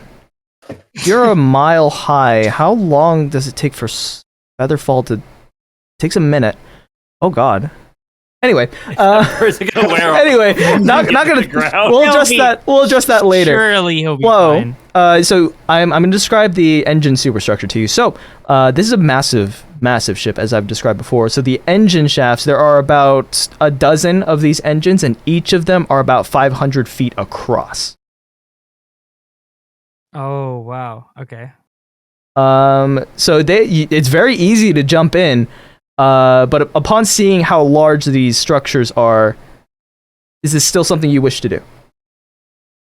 Oh, I mean, I guess, can I see if there's like a exit? You look in, somewhere? And it is about midday at this point. You've climbed very high, so the sun is shining directly down into these, but you cannot see the bottom. Okay. And there's a dozen? Yes. Okay, I know my plan of action, but I don't want to like, you know, if we're cutting away, I don't know if I should, or should I just like do it now? Go for it. If it's something you're gonna do it. Okay. So I would like to play pot of greed, also known as a bag of beans.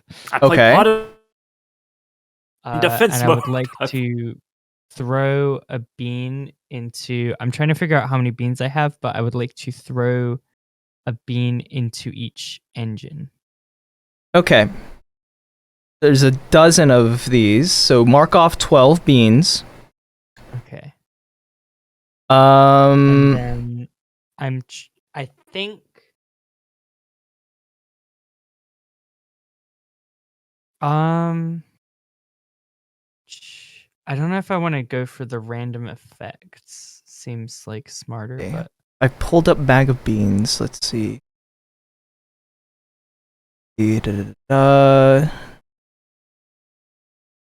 Okay, you have 20 beans. Very.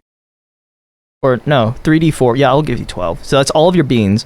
If you remove a bean from the bag, plant it in dirt or sand, and then water it, the bean produces an effect 1 minute later. Okay. okay. Can I So put it in like have a little ball of soil, put my water, and like drop that down? how much dirt are you carrying on you? I feel like if this was my plan, then I would like have enough dirt for my beans. Okay. You know what I mean? Okay. But You know what? Give me a d20 real quick. Just raw d20. 10. I'll give you enough for 6.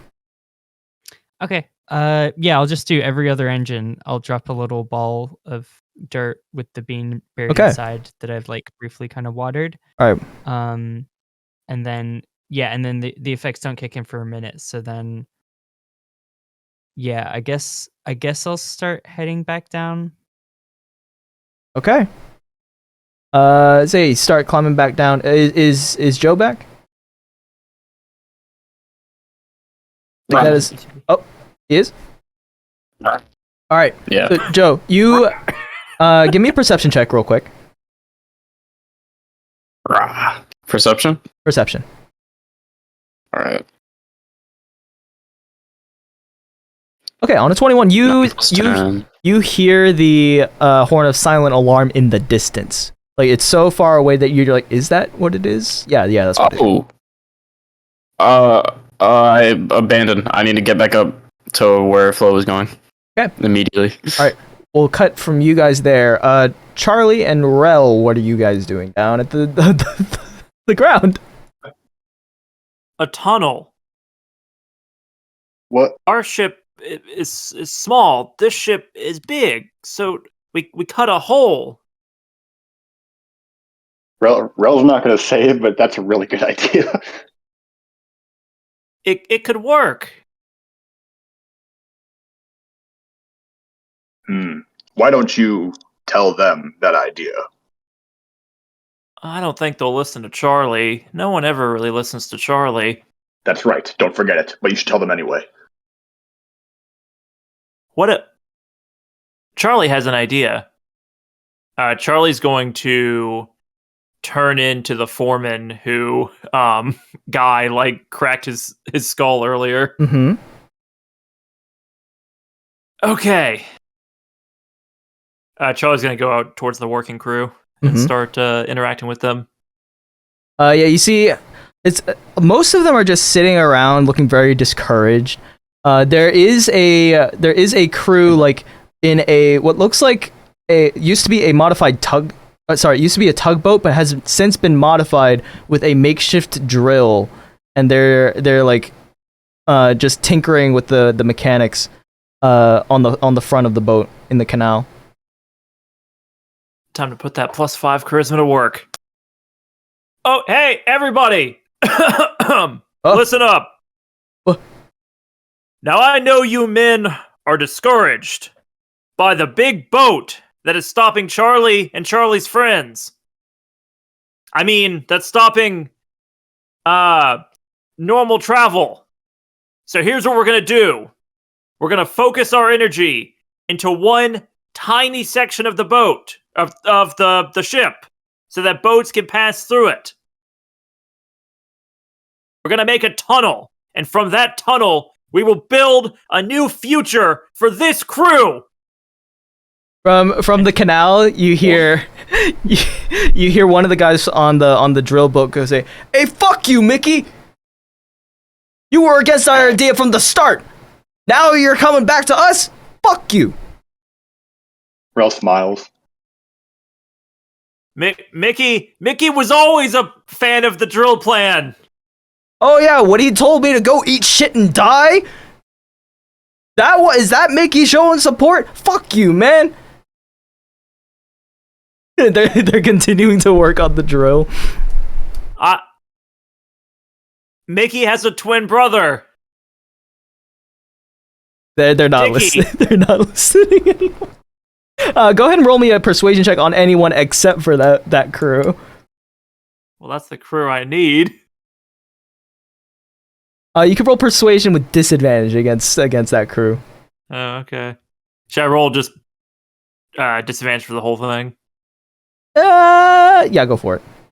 Because then we just just do whichever with either of them. 11. You've perked up some ears, and you hear some whispers like, "Oh, finally, Mickey came around to the idea, man. What fucking time?" So the 11's for the drill crew. It's a 19 for everybody else. Yeah. Yeah, so you hear other people like, "Damn, it's about time Mickey got on board with that." But the drill crew, you can tell that they are bitter.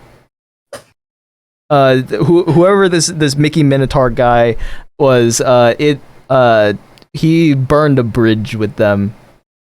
Whatever his idea was, he was all in on it. Hey, drill captain. What? Let's go hash this out. Back over that way. I'm kind of towards like a big scrap pile that like around a corner. He turns to his crew like, "All right, guys, fucking Mickey. All right, fine, I'm coming." You see the guy who's talking to you. He's a elf, just a like high elf. However, like I don't know how many elves Charlie's run into, but he looks very rough and tumble. Normally, high elves are very like lanky and elegant and thin. This guy, he's got scars all over his body. He looks like he's still skinny, but he's got a lot of definition on his arms and other exposed like skin areas from his like torn up clothes. It looks like he's like covered in grease from head to toe. He's like, "All right, what do you want, Mickey?" Are we out of sight of the crew? Yeah, I'm gonna say you went under the scaffolding, out of sight from everyone else. Okay. Charlie's gonna attempt to knock out the drill captain. Now, I was thinking about just making him weak with vampiric touch, like just making him pass out. Okay. Yeah, roll to hit. Okay. I was thinking about now for a surprise to like add a little razzle to that. I had considered first making him blind with the blindness and or deafness spell. Okay. I feel like it'd be pretty hard to like. You're choosing blindness. You're choosing blindness. I'm choosing blindness just to throw him off. And it's a con save for that one? Yeah, I think so. You can blind or deafen a foe. Casting time. Yeah, it's an attack save. A con attack save. Oops. That is not the... +3. What's your DC? The con is 17. 17. All right, he fails. Where? And then I'm gonna grab him by like put both my hands on like either side of his head, and vampiric touch. Okay, roll with advantage to hit. Will do. Where'd that go on my spell sheet? There it is. Yeah, roll with advantage because he's blind. Yeah, I'm rolling through Beyond, so I need to do it twice. Okay. Did not matter much. Oh, that is 13 damage. Yeah, he has 10 HP. All right, yeah. So grab him, and he's like, "What the?" And then you just like suck all the juice out of him. Now, I'm not trying to kill him. I'm just trying to knock him out. You suck half the juice out of him. Okay. And he goes limp. Okay. I'm gonna morph into him. Okay. Which I believe means I think I break concentration, so I believe that he would not be blind anymore, but he's probably knocked out. He's unconscious. Yeah, so it shouldn't be an issue. Okay. All right. Yeah, I just take a minute. I like study some of the scars for this elf creature in front of me, and then I'm like, all right, time to get to work. Okay. So yeah, I'm gonna head back towards the crew. Okay. I'm gonna cut to Rell. Rell, are you doing anything at this point? Is I'm drawing a blank right now. TBH. Have any ideas or?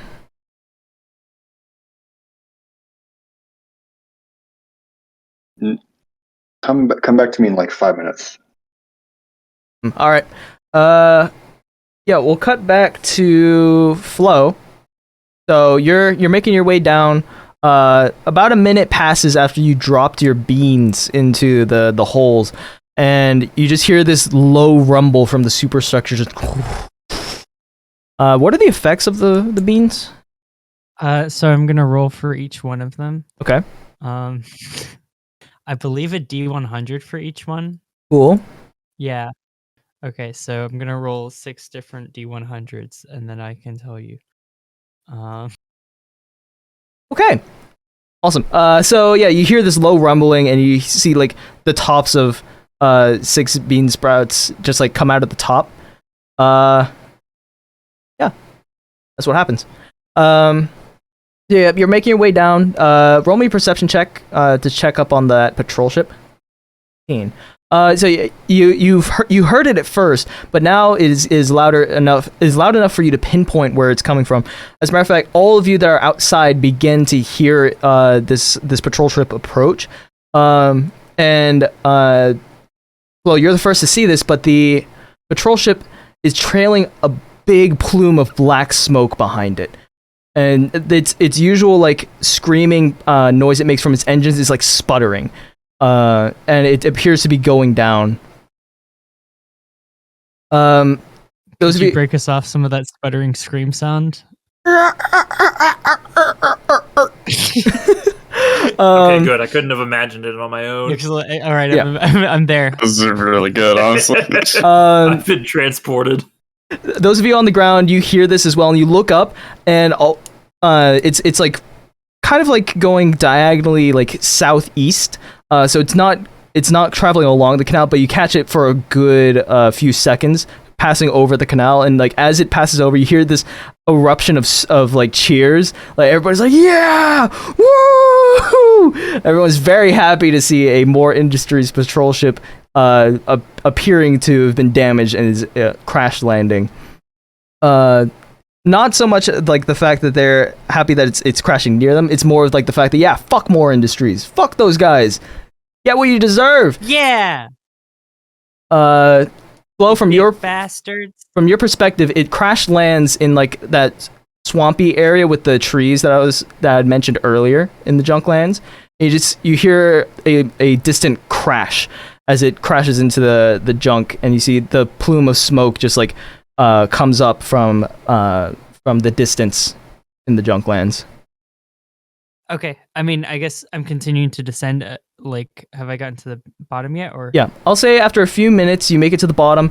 You make it to the bottom, and you just see a like pool of blood and guts and personal protective equipment at the base of the scaffolding.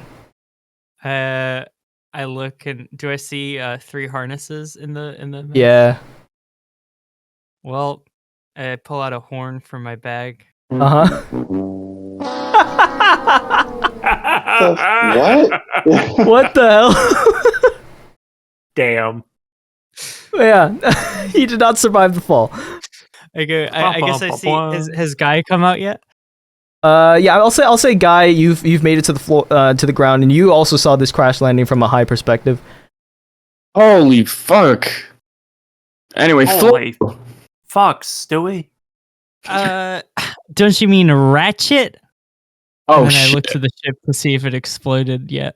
I No. was assuming. In my mind, I've been assuming that it's going to explode at any minute. When you heard the rumbling, you knew that was when the sprouts sprouted. But you look very expectantly at the superstructure, and it has not budged. Give me a perception check. Once again, anyone who's close to the superstructure. I'm on top of it. Oh, you're on top of it. I'm like in the shadow of it, you know. I mean, it's a pretty big ship. Yeah. I don't see shit. I'm too busy motivating the troops. Yep. Flo, you hear very scary noises. Not particularly mechanical, but it sounds like there are creatures inside the superstructure now. Very large, very scary creatures. Yeah, Guys, I was it sounds thinking. like there's some really large, scary creatures in there. I didn't see any of those. I was just gonna say I don't think the Ratchet and Clank is working.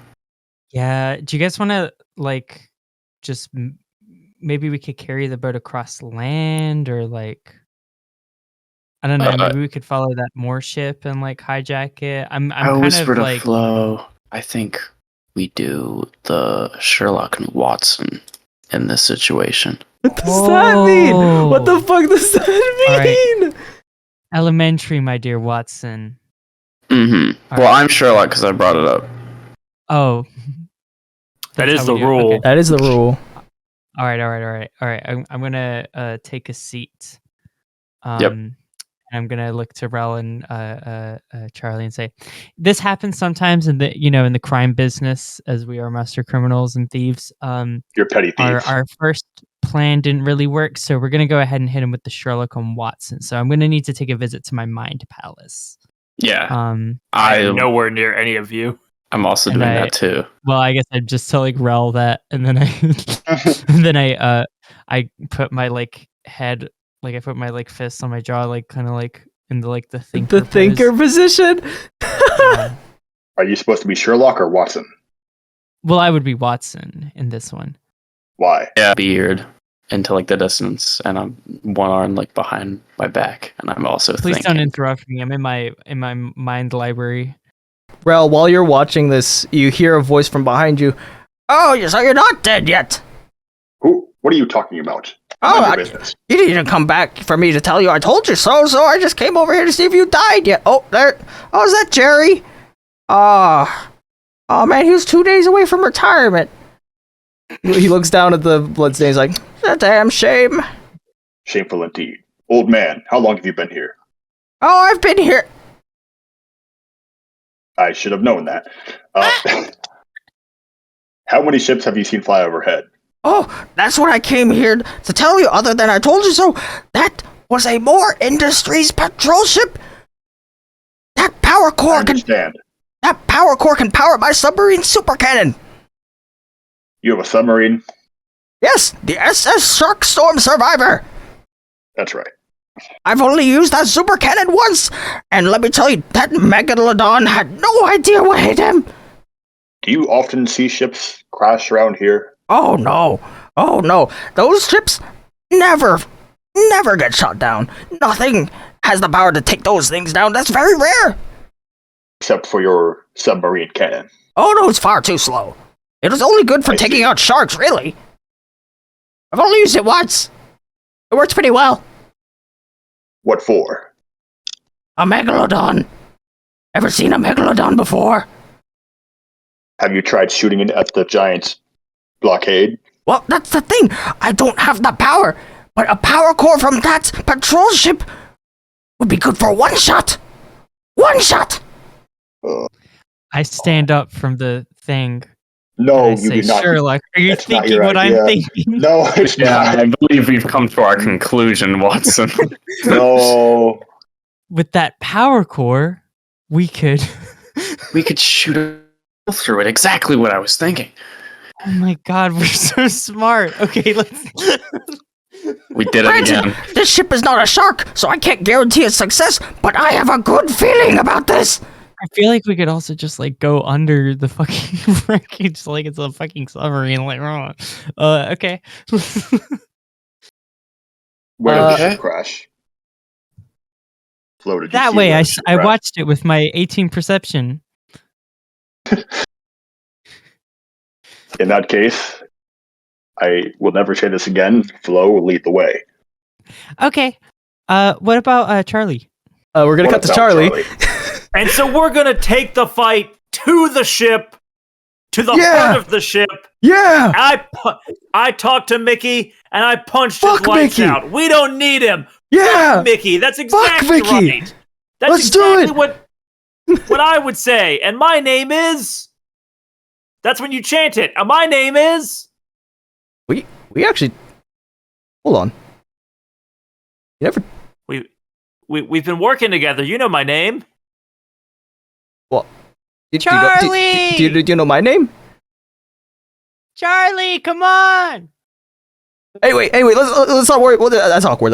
Look, I know you for a few months. It would be awkward to be like, "Hey, what's your name?" Yeah. Anyway, let's get this started. Yeah, let's get it started. They, you see that the drill is powered. You know, like a lawnmower ripcord. Yep. It's powered by that. So he rips the cord, and you hear as the engine powers up, and the drill begins to spin. They turn on the engines and just move forward. It impacts the side of the exoskeleton of the superstructure, and it just stays there. You just hear zzz. It's not moving, but it's drilling. Yeah, we got this. Let's fucking go. We got this. Not moving. That's the energy I like to see. Now I'm gonna go see about finding us a second drill. Yeah. Wait, this one took us 2 months to build. What do you mean second drill? Mickey was holding out on us. I bet he has a drill hidden around here. Fuck Mickey. You guys keep working. Fuck Mickey. That's what I said. Everybody hates him. Yeah. So y'all keep working on this spot, and I'll go see about that second drill. Second drill. Let's go. Can I do some kind of like observation to see if they have any chance of piercing the hole? Roll me insight. How are we looking? This thing is put together with flex tape and a dream. It's probably gonna break down in a matter of minutes. Okay. Well, I'm leaving to never return. I'm gonna go over to where the crew is. You hear them? Yeah. Let's go. No. And you hear an explosion. What? I didn't even get a chance to be like, I'll be right back. I believe in all of you. You all have the potential to dream bigger than who you are, to reach for the stars. The boat's in flames. You hear everybody go, no. Charlie's just gonna like skulk away, and turn back into Charlie. Okay. Damn, with they a can hard murder hat. brushing plank. Okay, so the crew's back together.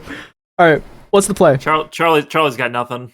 Don't worry. It's been a lot of dead ends today. It feels like we've just kind of been spinning our wheels, but I have a feeling this one's gonna work out. Follow me, everyone. I kind of want to. I don't know if I can do this here. I just don't know what we're gonna be up against. But I have the feat. It's called. I think it's called Inspiring Leader. Yeah. Which allows me to give an inspiring speech to like rally the crew and give them temp HP. Right. So I figured I'd just like throw that on at this juncture before. Absolutely. Yeah. So those of you that accept Low as an inspiring leader, go ahead and put 11 temporary HP over your HP. I of I'm course giving it to accept Flo. Shark Boy too. He's what's his name again? Sharkman's name. Spyglass Philly something. Spyglass Willie Phil. Okay, what would I call Of course. him? What would I shorten his name to? Oh, you can call me Phil for short. Okay, yeah, I'll give Phil the inspiration as well. I'm like, this one's gonna work. You said 11, right? Yes, 11 temporary 11. HP. Cool. Because yeah, Charlie will accept anybody as a leader.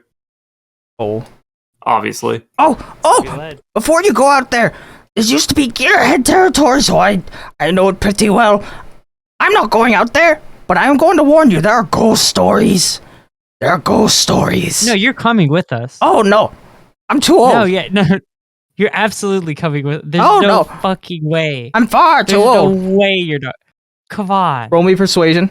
No shot you're not coming with us. Ah, All right, this used to be my stomping grounds. Me and Hook Facebook used to hang out here all the time. It's like back in the high school days. You've been here since high school? Well, no, he's only been here since Okay, here, I pull out my uke, and then me and him, I'm like, okay, we're gonna have like a jam sesh to keep the ghosts away as we walk. All right. All right. So you start heading out of the canal. There's like a few like side stairs that have been built ascend into the junklands. You assume for like scavenging purposes. As you do so, you see another group of people heading out in the same direction toward the smoke cloud. It appears to be one large Leonin who's shirtless, has a loincloth, and a large sword made out of what you can assume to be like a leviathan's jawbone. You see two smaller, like elven, you assume to be siblings because they look exactly the same, and a small halfling, armed to the teeth with blades on every inch of his person. They kind of like eye you as you are heading in the same direction, but they pay you no mind. Roll me insight to figure out what they're up to. Is this like our Shaun of the Dead counterparts? Oh, Are there 5 of them? there's 4. Okay, wait, so the Leonin has the Leviathan jaw? Yes, Where's the counterpart for Phil? they don't got one. They don't have a Phil? He didn't know he was coming. I feel So- like we were supposed to bring Phil here, but okay, whatever. This is like the good old days.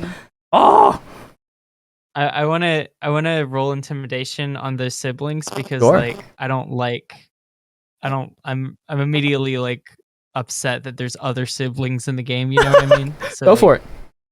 Like I'm gonna like gesture to Guy as well to roll intimidation. I gonna do a insight check to make sure I know what's happening. I don't. Charlie. Okay, well I got a 13. Charlie, you've been a thief all of your life. You know the vibes, right? You know the vibes. And these vibes are bad. They are after the same treasure you're going at. You can feel it in your bones. Guy, they're just guys. They're just going out on a walk. Flo, on a 13 intimidation, you give them a mean mug.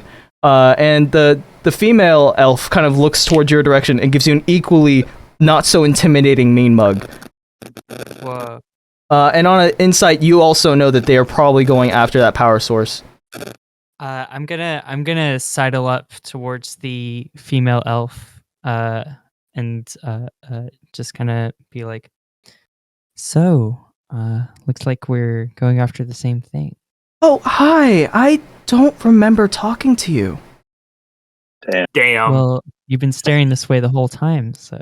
Yeah, but that wasn't an opportunity to say hi. Well, let's cut to the chase. I think that we should work together. And I wink. Charlie aggressively. wants to try and tie the elf's shoelaces together while they're distracted. Roll me sleight of hand, and actually stealth first, then sleight of hand. I forgot about the stealth part. I was like, sleight of hand, I could totally do. Flo, roll me persuasion with disadvantage because she already doesn't like you. I'm honestly just trying to intimidate you. Oh, why did I Oh, then the intimidation with just normal roll then. Oh, I did survival on accident. Sorry. Yeah. We'll use that roll though. So you succeed in the stealth. You rolled the exact same thing anyway. She goes, "Oh, you're funny. Isn't she funny?" And her brother is like, "Yeah, he's funny." My brother's deafened currently, so he can't defend my honor. But normally he would step in around now. The female elf looks at you, like, "Well, see you around, or not." And then starts walking off, and the rest of their group follows. The big old Leonin just kind of like pulls his eyelid down and sticks his tongue out at you, like, ah. And then continues walking on. Charlie's gonna head off into like a dead sprint towards the ship. Oh wait, you tied her shoelaces together. Actually, she starts walking off and fucking face plants. Yeah. And she gets up and goes and is glaring daggers at you, Flo. She doesn't say anything, but she fixes her shoelaces and then walks off. She blames you for that. I'm just running for the ship.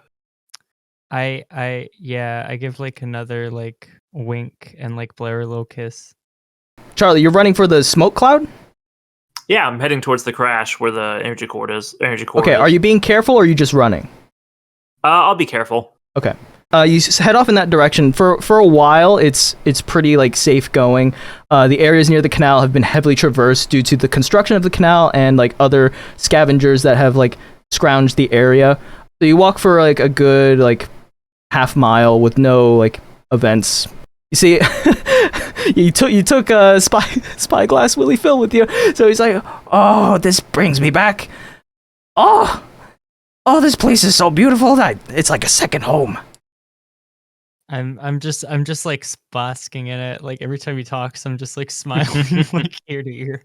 Oh, the gearheads, we used to run this place. Oh, that is until the incident. He looks very, very sad.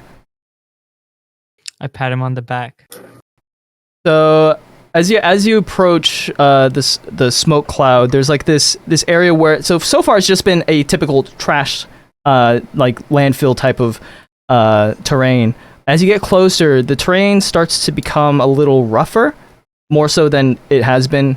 You also start to see what look like trees sprouting out of the trash.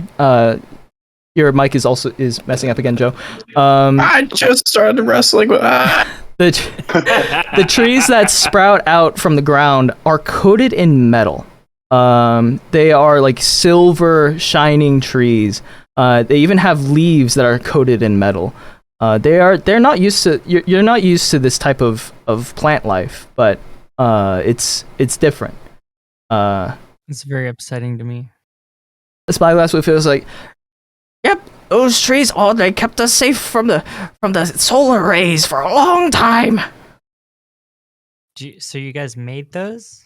Oh yeah, genetic modification. What? Grow. Oh, The gearheads gross. had a lot of resources, let me tell you. If more industries did not interfere, the gearheads would have run the entire planet.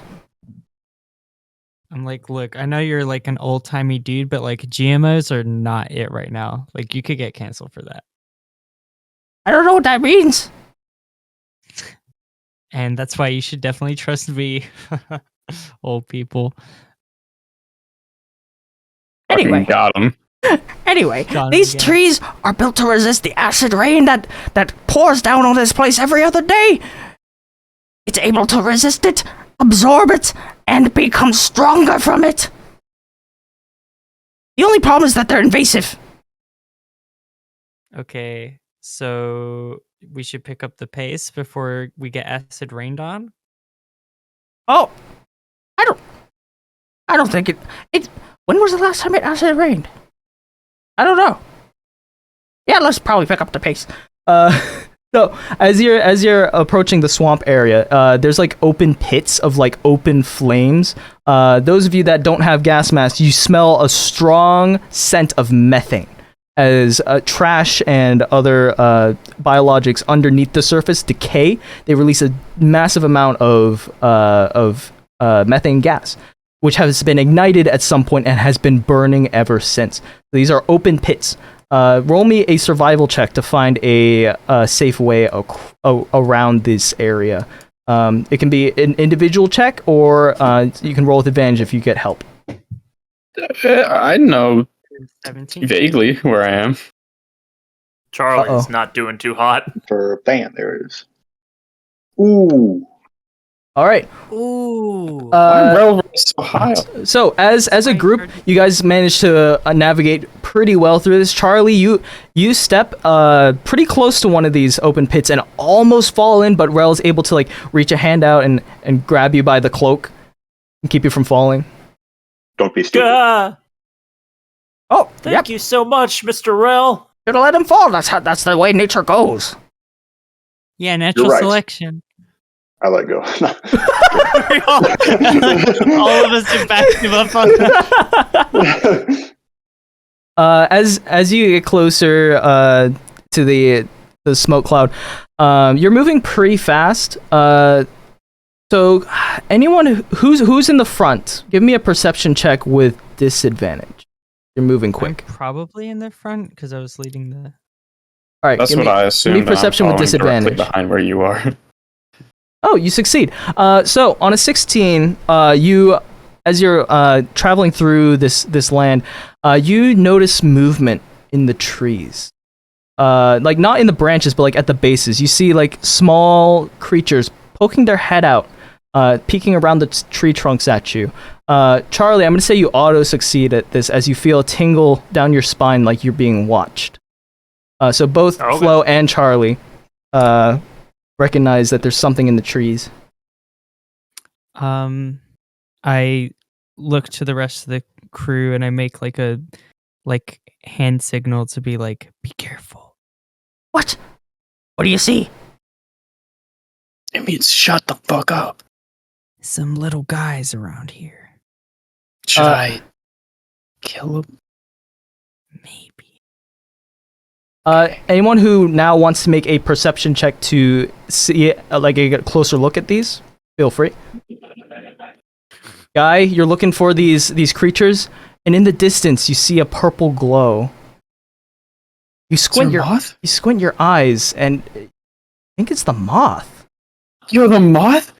Hey guys, it's the fucking moth. Charlie never lost it. Yeah, bullshit. Charlie was following it the whole time. Yeah, the moth is like come on. The moth is fluttering into the distance in the trees. The rest of you, Rell, you can't exactly make out these creatures, but you do see movement. Flo, you squint your eyes, and it looks like teddy bears. Little teddy bears are poking their heads out from around the tree trunk. I'm gonna say, Charlie, did you roll perception for this? I did not. Okay.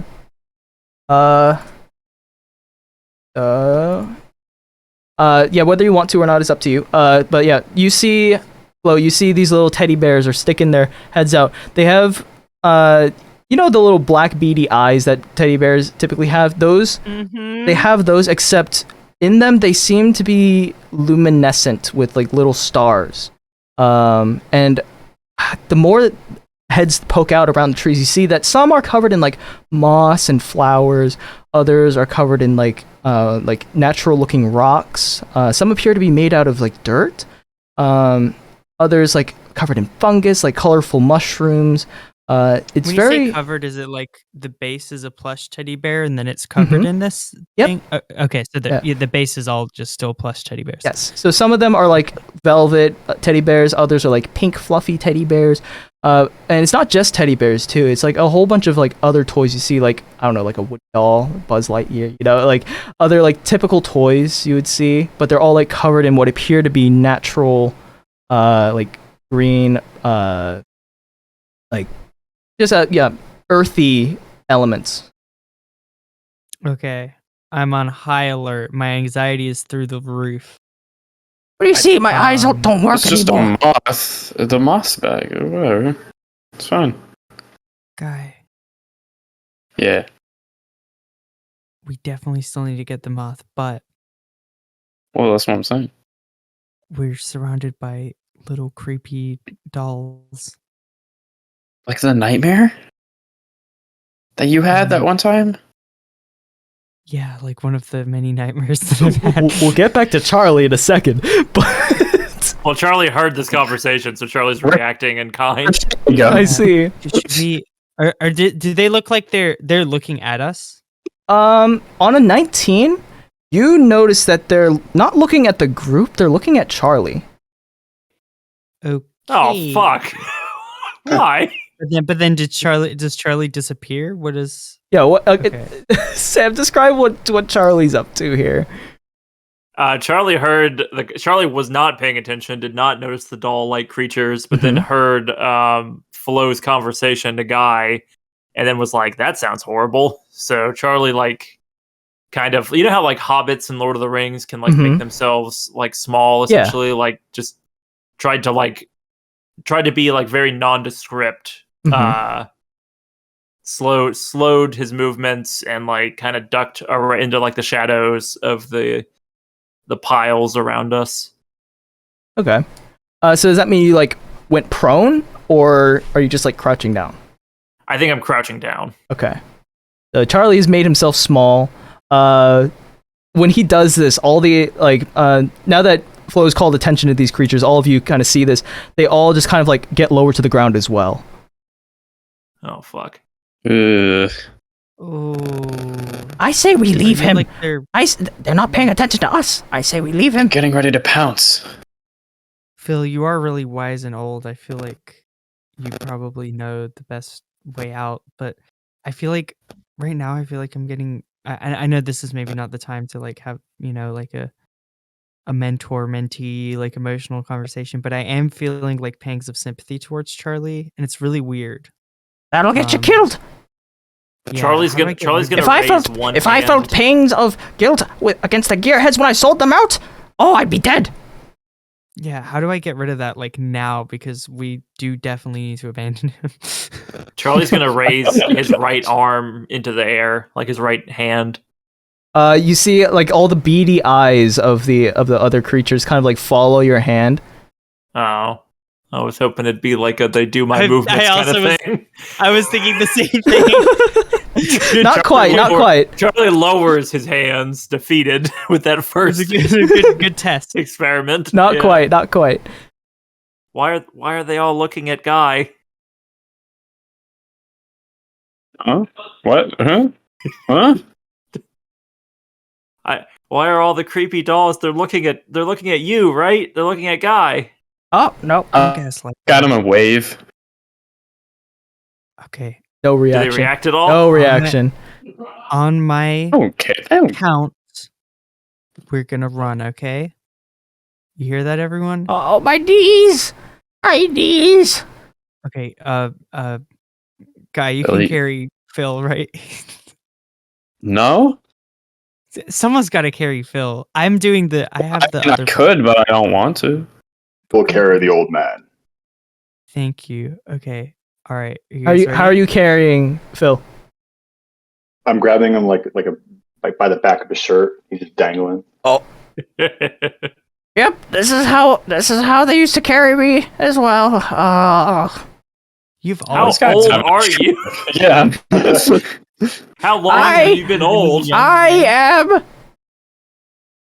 I should have Okay. known. All right. Here we go. Son of a Okay. bitch. Ready? It's gonna be 3, 2, 1, go on. Go. Ready? 3, 2. Charlie goes on 2. Fuck. When Charlie runs, the creatures scatter and run into the woods. Oh, Like away Away. or. All right. Exactly according to plan. All right. Let's keep going. Alright, let's go. Charlie think- likes that plan. I think they're regrouping. I think they're going to kill him. Charlie wants to keep running. All right. Okay, I mean, we can still definitely probably run because I do want to beat those other rival siblings that we had. Guy, you're kind of like spaced out, but like they were talking some mad Yeah, my- shit, and we definitely like we're the My only voice siblings. box wasn't working. It's weird. Yeah. I know. Every now and again, you get like My Yeah, brain it's so overheated. Too much Sherlock and Watson. Yeah. Yeah, we- It took mean, a lot out of me. you really like when you have to understand when we're in the Mind Palace. Like Guy was doing some work, so like It's he dangerous definitely in needed there. to pull up. My mind yeah. seems like a While you moat guys are with a having this lot. conversation, you hear something in No, the we're distance. running. Oh, We're running. Yeah, no, while you're running and having this conversation, you hear, ah! Ah! Do I recognize that voice?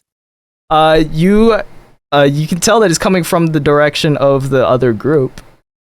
You generally they left to your left, and if they were keeping track with your movements, they would be where this scream was coming from.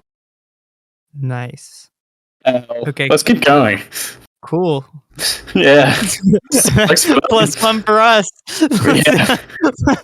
High five. Yeah. Yeah, we were high five. They did not roll as high of a survival check. Anyway, Charlie does not high Oh. five. Charlie is disturbed. This is a net gain for us. Ignore the screaming. Another win for the Harlows. Yeah. all right. So you give me one last survival check with disadvantage as a group. Oh, okay. As a group, Because you're running. everyone rolled? Yeah, because you're running. Everyone with disadvantage. We'll add it up. See what happens. So 16, 14, Just a second. 6, and Rell God has damn it. 18. you Damn, want- you guys roll high.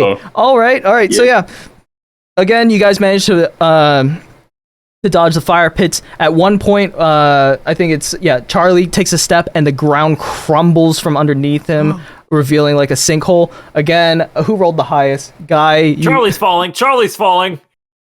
Guy, you managed to reach out and save Charlie yet again. Nuh-uh. Nuh-uh. Nuh-uh. Nuh-uh. No, I'm saying that's a Charlie falling. Oh. Charlie's saved. Charlie's alive.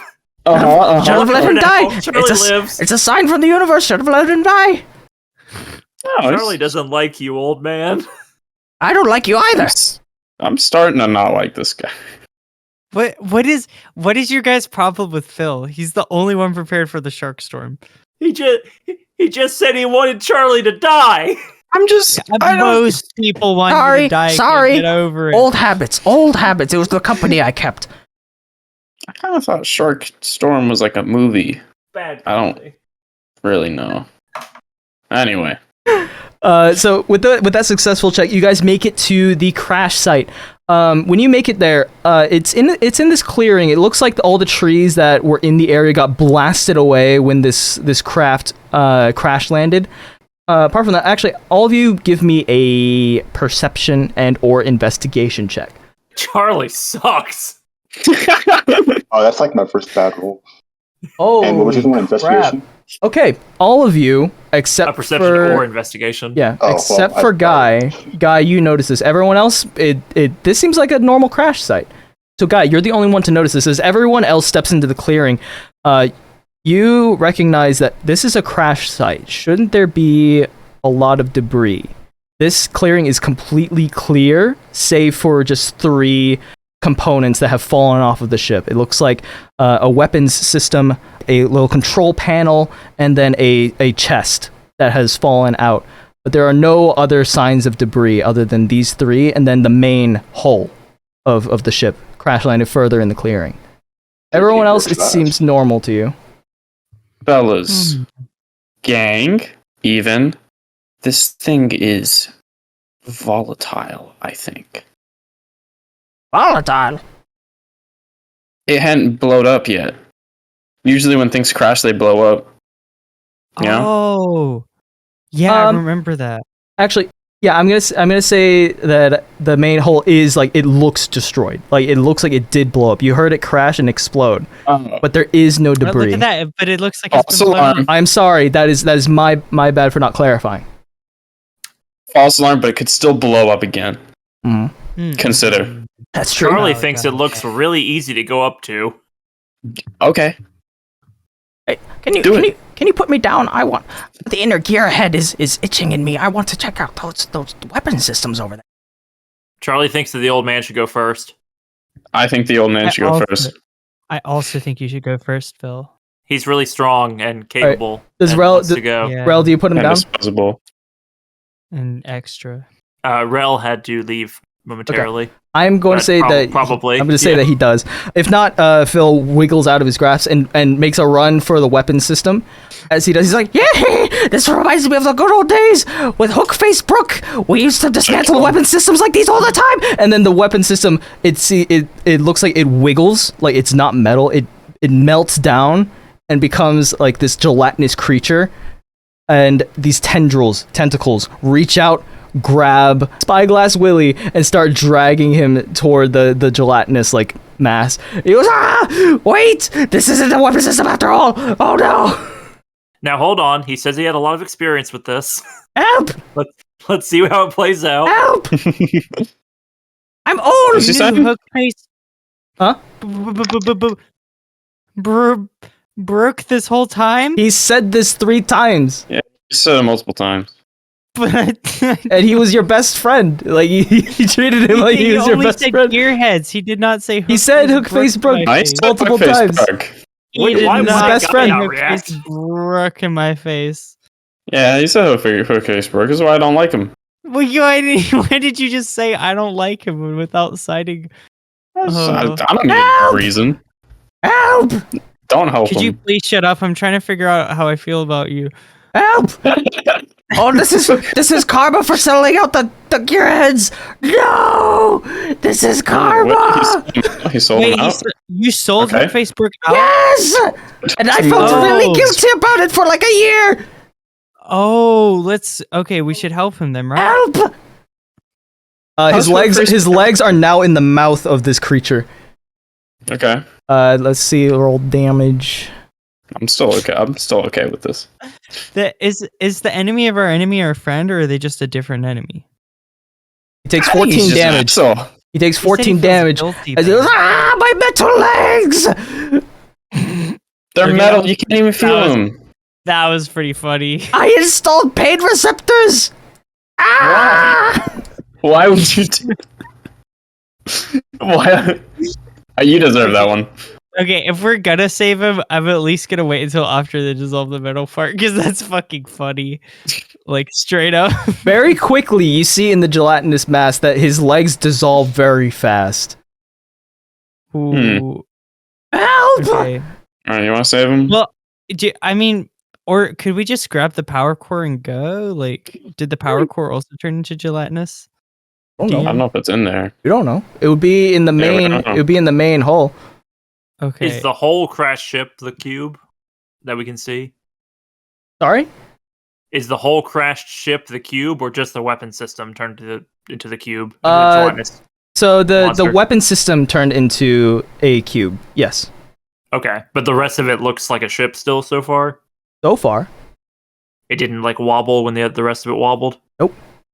Okay. The only 4 things in the clearing were a weapon system that appears to have fallen off and is like a dozen feet away from the main hull. Same thing with a control panel and a chest. Appears to have fallen away from the main, the whole of the structure. But there is no other debris other than those 3 things, even though the main structure looks like it exploded.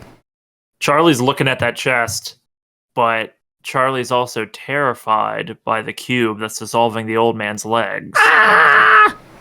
So Charlie's gonna shoot some ice at the chest using Ray of Frost. Okay.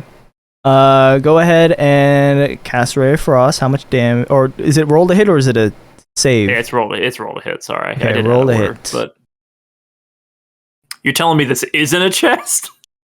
1 second. Why are we 1 seconding, Wag? One It's just second. a normal box. Should be really quick to just figure out. You hit. Yeah, the ice should just plink off the box, right? And you deal 13 damage. Okay, so yeah, you launch the ice at this chest, and it impales into the center of the chest, and it squishes. It goes, and the chest opens, revealing a mouthful of teeth, and it goes. Guy What did is it. fucking happening today, dude? God. Guy shot the ice. When it Man, does- this is crazy. What That is shit. happening? Damn. That's all right, fucked at this up. point, roll initiative. Yeah. I'm so over this shit. Thought that was what- coming. I don't like this fucking I am forest, or not whatever it feeling- is. Yeah. Damn, this place kind of weird. I gotta stop rolling from beyond. I'm getting Oh. horrible rolls. No, Rell, over here. Rell fell off. Rell, you rolled a natural 1. Rell did fall off. God damn. All right. Let Ooh, he needed that. me see. Rell, what is your modifier for initiative? +5. Oh, you have a +5, so you rolled a 6? A 6. Yeah, I Okay. didn't know I had that little thing. Okay, first up is Flo. So Flo, you see the weapon system that has turned into a like gelatinous creature that is devouring your old buddy there. You see a chest that has come to life that is further out toward the main hull, and then there's another undisturbed equipment in between. So, what is your call? What do you mean? Yeah, like I'm gonna. I mean, I showed my cards already. You could have assumed. Anyway, it is a creature. I did. You can assume The so. chest could have just landed in the clearing perfectly with no debris around it. Mm-hmm. Help. Okay. Shut up, man. We're not doing Dying! good. Okay. Can I make an insight check on Phil? Sure, absolutely. Okay. You want to see if he's a good person?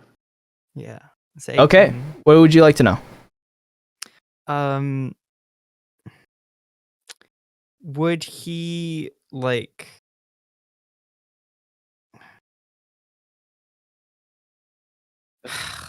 can I trust him as far as I can throw him? On an 18, I'm going to say he's been nothing but honest with you this whole time. Nothing but a stand-up Okay. guy. He's do I feel like he would work with Hookface Brook nowadays in his current form? You've seen his knees. Oh. Okay. I don't feel like he's a violent man. Plus, he's been stuck in the canal for... Yeah. Okay. So I'm gonna. That is a good point. Okay, and then the other thing that's kind of confusing me about this, I might have just misunderstood the description. So, like, are we at the ship, and then these pieces Almost. of equipment? Okay, so So they're in we're not, between like, you and the ship. Gotcha. Is the ship like we can see it, or Mhm. it's still further down? Yeah, Okay. I'll say it's like 40 feet away. Yeah. Okay. No, I mean, this is my role. Like, I'm just gonna look to Guy and be like, look, he betrayed Hookface Brook. He's not like him. They're different. Okay. But You like, save him. It's okay if his metal legs get dissolved. It's funny, but he should get out alive. He at least needs to have enough time to like tell us some like wise words before he like passes away dramatically. And then I'll be like, I'll whatever. get the power core. That's my thing. You guys hold Fine. him. And then I'm gonna attempt to I think I have lung shirt. Sorry, my like mouse is just not fucking working anymore. Dang. But I want to basically see it to make a straight line to the ship. Like, is there Mhm. anything blocking my way? Like, is the Nothing yet. advancing my way? Nothing yet. Is there a piece of equipment in between me and If said equipment was a creature, you would incur a opportunity attack. Gotcha. But it's Okay. equipment. Yeah. I think Damn. I think Flo is like fucking wise enough. I think he's like figured out I think you have. I'd say so too. rule of threes. I'm not so sure. I'd say so. I'd say so. So I feel like is there a path where I can run around without incurring any hypothetical opportunity? What's your attacks, movement or- speed? 45? Yeah, I'll say you do. Be able to do it. Yeah. Okay, cool. Would 45 get me to the ship already? Yeah. Okay, cool. I'll do that. If I need extra movement, I can bonus Mm-hmm. action dash, but I want to go there and just try and find the power core as quickly as possible. That's what my Okay. goal is. So you're So let gonna me use know your how much movement. You're gonna use your movement I have. action to investigate, or just look. Yeah. I mean, I feel like if it requires my action to make an investigate check, then I probably need to, right? Or Yeah, go ahead and give me an perception? investigation check, because you're not familiar with the internals of this, Yeah. machine. And on a passive perception of 15, you look at the hull, and it appears to have been ripped open by claws. Okay. A little worrying. I'm gonna make this investigation check. Can I also make any kind of perception to see if there's like any creatures like on board currently? You Yeah. know what I mean? Absolutely. Okay. So I'll I'll say, with oh no, I'll add that to your passive perception. It is empty. It looks like it blew up, and the exterior is covered in claw marks. Give me an investigation check to see if you can find what you're looking for. All right. Hey yo, there's a lot of wires. Okay. Fuck. I mean, like, I'm okay. I'm gonna yell back. to Phil. I'm gonna be like, "Hey, what does the power core look like?" It looks like a dodecahedron. Dodecahedron, help me! Oh, a 12-sided shape. All right. I mean, I don't know if that's already my turn. Having like, You still have a bonus action. I still have a bonus action. Okay, can I search again or No. okay? I'll give a bardic inspiration to Phil. Okay. It is now Phil's turn to escape the roper. It is each tendril has an AC 20. Fuck. Okay, DC 15 strength check it is. He's not attacking them. Ouch. Roll 1d20 minus. He escapes. So he says, "Help me!" He starts clawing at the ground, comically. Trash throwing up behind him. It clogs the whatever eyes this thing has, and it releases him as he like clambers his way, like Call of Duty Zombies crawler style towards you guys, Guy and Rell and Charlie. He's like, "Help me! Help me!" He got out. Should we kill him? That's his turn. The roper. No. The roper Fine. doesn't have. No, it has 10 feet of movement. So it starts it's like sloshing towards you guys as like at the same speed as Phil is. It doesn't have the range to grab any of you. Yeah. All right, that's his turn. Nobody's disturbed this thing yet. All right, Charlie, your turn. Yeah, Charlie's not going to take any prisoners on this one. I'm going to cast Melf's Minute Meteors. What? Which you have sorry, that. not minute, minute. Minute. Yeah, excuse me. Fucking Melf's Melf? Minute Meteors. Mm-hmm. Milf. Melf? Yeah. Melf's, that's their Meteors. name. Melf's Minute Meteors. No. Okay. Melf's Minute Meteors. So I'm going to create 6 tiny meteors in my space. Okay. Basically, you see the ground around me like rise up into like flaming balls that just spin Ooh. around. As Charlie is very startled by the horrible looking. Maybe it's a mimic. Maybe in front of him. And I'm going to send. So the first time I cast it, I can send 2 of them out. Okay. 2 of the 6. Okay. I will send 1 towards the horrible creature that had the old man. Okay. And I'll send 1 towards the chest. Okay. What kind of a save is it against these things, or is it a roll on your end? So each creature within 5. So they're going to shoot out. And they're going to impact against a solid surface. Complete the creatures. Yeah. 120-foot range. So Okay. Definitely. Each creature within 5 feet of the point where the meteor explodes must make a dex save. Okay, dex save. Yes. All right. Roper first. Natural 1. Okay. Yo. Times are tough for that Drop off creature. his All right, and then the mimic rolls a 18. What that means is it is a 17 save, so they save. Okay. So they're going to take half damage on the attack. Okay, The roll other for the will take full roper damage. first. Actually, roper is a nat 1. House rule, nat 1, max damage. All right. What's the max damage on it? Max damage on it is 2d6 fire damage, so it's 12 fire damage. 12 fire damage. And it's fire. Yes. And then we're going to half whatever I roll for the other one. Okay. So 7 for the other one. Or 14 damage. Awesome. So you see these flaming balls fly toward these creatures, and instantly the roper, the thing that had Phil in its mouth before, combusts. It gets set aflame like oil, and it takes double damage from that meteor. The other one takes 7. Remember, it's going to be halved. Yes. Okay. Yep. And the mimic also catches fire as if it was covered in oil, and they're just on fire now. They're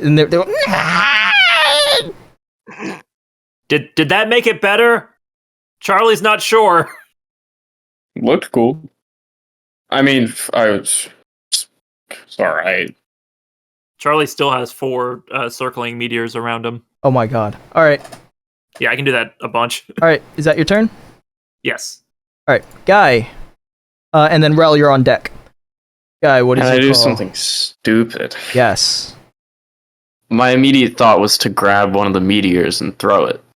But That's a cool thought. it is That is a cool. thought. And that shows your mind's in a really cool place. When that Yeah. meteor impacts with something, it will just explode and hurt people next to it. Okay. So I would not touch it. I know, but like I'm Guy. Come on. I'm gonna. Mm-hmm. I'm gonna grab one of the meteors. Okay. Are you just... You're just grabbing it. I'm grabbing it, and I'm gonna run up to the creature with it, Mhm. and I'm going to insert it into the creature. Once a meteor reaches its destination or impacts against a solid surface, the meteor explodes. Okay. Okay. So it probably depends on how gingerly you grab it before you run with it. Yes. Guy has very Give delicate- me You're welcome to do a check for that. sleight of hand. And Charlie, upon seeing this, would you like to influence your will upon I'm this happy to help? I am happy to, guide it along. Okay. So, sleight of hand with advantage, Guy. Okay. I'm not really like good Although at I'm it, very but confused, personally. Hey! Dude. So, Charlie, you see Guy reach out for one of your meteors, and you're just like, okay. So you're doing your best to like guide it along, and Guy, your hand is like, your hand is clamped down on it, and you're running at this creature. What is happening here? What are you doing? It's a jelly guy. It's a little. It is the goopy jelly guy. It is the jelly guy. He's on fire. Yep. I'm on fire too. So Yes. I want to like punch and shove my hand into it, and then let go of the meteor so that it explodes inside of it. Okay. That will definitely set off the meteor. I'm gonna say Probably, that. but I'm gonna say reaching your hand into its mouth is going to incur a potential bite attack, which I'm gonna roll for right now. Okay. Yeah, if you're trying to punch to the It rolled a 9. with That the does meteor, not hit that will you. blow it up. So yeah, go ahead, roll your attack. See if it hits. Alright. Through the mouth is probably okay, Yeah. That was my Mm-hmm. but punched it into the gelatin, it Idea. would explode. yeah. Ooh, 13. Ooh, Not great. ooh. Did you reckless? You didn't declare reckless, did you? I did not. I didn't rage either, actually. Uh-oh. Ooh. All right, so with an AC of 20, the Roper sees you coming, and I'm gonna say that one of its little tendrils comes up and whacks the ball out of your hand. Go ahead and roll me a dex save. The Roper will incur damage from the explosion, just not your punch here. I was gonna say, it whapping it will yes. definitely make the thing explode. Yes. Okay. Although, Guy's probably in range of that. 16 save. 16. Charlie, what is your DC? The attack save for this attack is a Dex 17. Dex 17. Damn it. All right, so Yeah. but do you resist fire damage, don't you? Yeah. All right, It is so fire damage. roll damage Should I roll for for the it? explosion. Yeah, go ahead and roll damage for the explosion. And I have temporary hit points. I'll be fine. So, All 9 right. halved. You take 4 damage. Roper takes 18. That was actually like not bad at all. Yeah. You The could have just attacked it, though. the tendril I wanted to be- explodes. Come on. The tendril explodes and drops to the ground and is writhing at your feet, Guy. I'm gonna say that Gambit took your action. You'll have your Yeah. bonus action. For my bonus, I'm gonna be mad that it didn't go exactly how it worked in my brain, and I'm gonna rage. Okay. That is your turn, Rell. Charlie's just gonna give the double thumbs up like fucking Thor. Like, oh. Rell, it is your turn. Flo on deck. How big is this thing? How big is It's a good 3.5 feet tall. Oh, that's nothing. That's easy. I'm gonna use Giant Smite. I want to get big. Okay, got big. Get big. I want to get big for the sole purpose of picking something up and putting something down. Okay. I want to pick the thing up and slim down. You're picking up the slime. Can I The roper. It is made of like a gelatin-like substance, and it is on fire. Are you sure you want to pick this up? What are you, pussy? Yeah, I don't Oh, like that's his tone it. of voice. That's it. I mean, I said it in real life. I mean, He had a tone of voice like you shouldn't pick it up, but I feel like everything you said was fine. Like, all right. Yeah, totally. Go ahead, roll me an athletics check with advantage. Whatever you roll, I'll say that is the damage. It is gonna roll. I rolled a natural 20. Oh my god. You both rolled natural 20s. What? The only issue is that the roper has a +4. So I'm gonna say you succeed in picking it up, and you throw it down, but it's stuck to your hand. So it comically launches toward the ground and just Luffy elastics back onto your hands. Awesome. And it is now grappled to you. Okay. Rell, Luffy wins most of those fights. Just FYI. And Luffy's real also in this canon. He's also in Australia with guns. But, Every anime is that. if you're being compared to the person fighting Luffy, that's probably not going to be good for you. If he's sticking, I just can I mush him into the ground? On your next turn. Okay. Word. Yep. Next up is the Mimic. It's only going to use its 15 feet of movement to try and get closer to Charlie, who attacked it. Anyway, next up is Flo. With I don't my like new glossing over that. dodecahedron knowledge, Hmm? with my new knowledge that it's shaped like a dodecahedron, do I have any better sense of trying to find this thing? Investigation with advantage. Because that's literally beyond throwing out Bardix. I think that's all I can really do. We need to find this thing. Ugh, You don't see. Only It's eight. a lot of wires and a lot of twisted, broken metal. You don't see it. You still have your bonus Okay. action and movement. Yeah, I mean, I'll give who seems like they're in the most danger. Rell. Okay, He's handling it though. Is he? I'm quite We're literally here. handling it. Literally handling it. So true.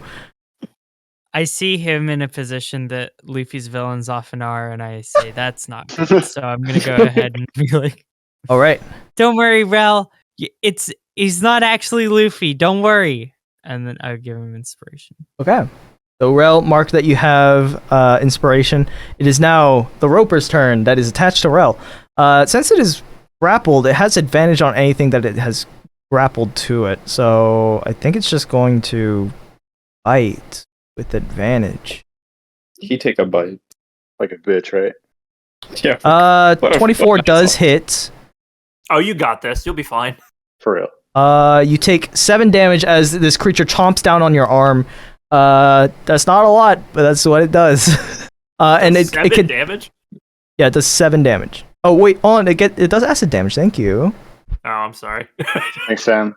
So Alright. seven piercing damage and 7 acid damage as it just chomps There down we and go. starts dissolving your arm. There we go. My bad. Rell's gonna breathe, exhale. Some steam's gonna come out of his nose. Next up is Charlie. Charlie's turn. Okay, so the monster that was the weapon system, the slime is attacking Rell, and the mimic is rushing towards me. What is the bit of mystery equipment doing? It's just sitting there. Okay, menacingly. Yeah. Okay. All right. So I'm gonna just focus. How far away is the mimic from me at this point? It is 15 feet away. It is closing the distance. That's You see fine. that it's moving with its tongue. Its tongue is just reaching out, grabbing the ground, and just pulling its body. I don't like that. I'm gonna hit it with a good old acid spray or poison spray cantrip. Okay. It fails. How much damage does it take? 2d12. I'm Okay. rolling right now. 10 damage. So, you launch this spray of acid out of your hands, and it lands on the mimic. However, it just like sloshes off as if it was water. You remember what Phil said about the creatures in this area being adapted to acid rain? This creature is immune to acid damage. Interesting. Okay, well, as a bonus action, I'm just gonna send 2 more meteors at it. Okay, go for it. Hell yeah. That's a dex save. Yep. But I'm sending 2 at it, so it 2 fails. dex saves. It fails the first one, and it fails the second one. All right. Radical. That was a 7 and a 5. That's 1. Okay. That's 2. That's 30 damage. That's okay damage. The mimic, it gets hit by the acid and it just sloshes off, and you see it kind of smiles at that, and then you launch 2 more balls at it into its mouth, and then it explodes. Cool. I've got 1 meteor left. It's done. It's done for. It's done. It is in pieces. The tongue is just flopping around like a severed snake in front of you. Yeah, Charlie's just grossed out. All right. Well, the meteor chucking was my bonus action, so I'm done. All right. Guy, Rell is being grappled. I can't like jump up to his hand. He's very big. He's not. Well, actually, he is massive right now. He's pretty big. Yeah. What's your strength score? What did you call Rell again? A pussy? What are you gonna do now? You use that word, not mine. So What's the matter, pussy? So your strength score is enough that you can jump a decent amount with a run up. So if you have 10 feet of run up, you can easily clear whatever height you need to clear. Okay. I'm gonna run back 10 feet, and then I'm gonna get 10-foot run up. And I'm gonna try and jump. All right. You don't need to roll. This is just something you can do. You are now within melee range of this grappled creature. Awesome. I am going to, get a run-up jump, maybe do a little, like, flame burst to give him a little more height. Ooh. And then I'm going to grab the creature in my own grapple and try and unhook it from Rell as well. Okay, so you are not hitting it, you're grabbing it. I am grappling it, yeah. Okay, give me athletics. Contested athletics against the roper. And it's advantage because I'm raging. You are raging. Rolled a 15. I got 25. Yeah, you grab it and just yank it. Rell's hand is in the middle of this thing. You pull it so hard, Rell's hand comes out through its face, and it takes 25 damage as you do so. You tore its face in half, and it is like writhing in your grasp, and is like trying to turn around to grab you, but you have it in your grasp. What do you do? I have one more attack, I think, so I'm just gonna start pummeling it. So, yeah. Go for it. 13 plus rage damage, yeah. Yikes. All right. With that, you give it a good old punch. You punch it in the eye, which it has had this whole time, and the eye explodes. And the roper falls to the ground, and it just melts in your hand. Yeah. Who said what about being a pussy? It was me. I believe you did, like 6 seconds ago in this game. Right. And all of you guys are pussies. I fucking did it. I don't like this like chauvinistic energy coming from Guy. Well, who did it? Doesn't seem like a kind of character that would like have a strong relationship with like their female sibling, you know? Just seems kind of, I don't know. I've got questions. You flow out of this. Character right now, I can't tell. Right? No, this is all Charlie's internal monologue, just trying to figure out you weirdos.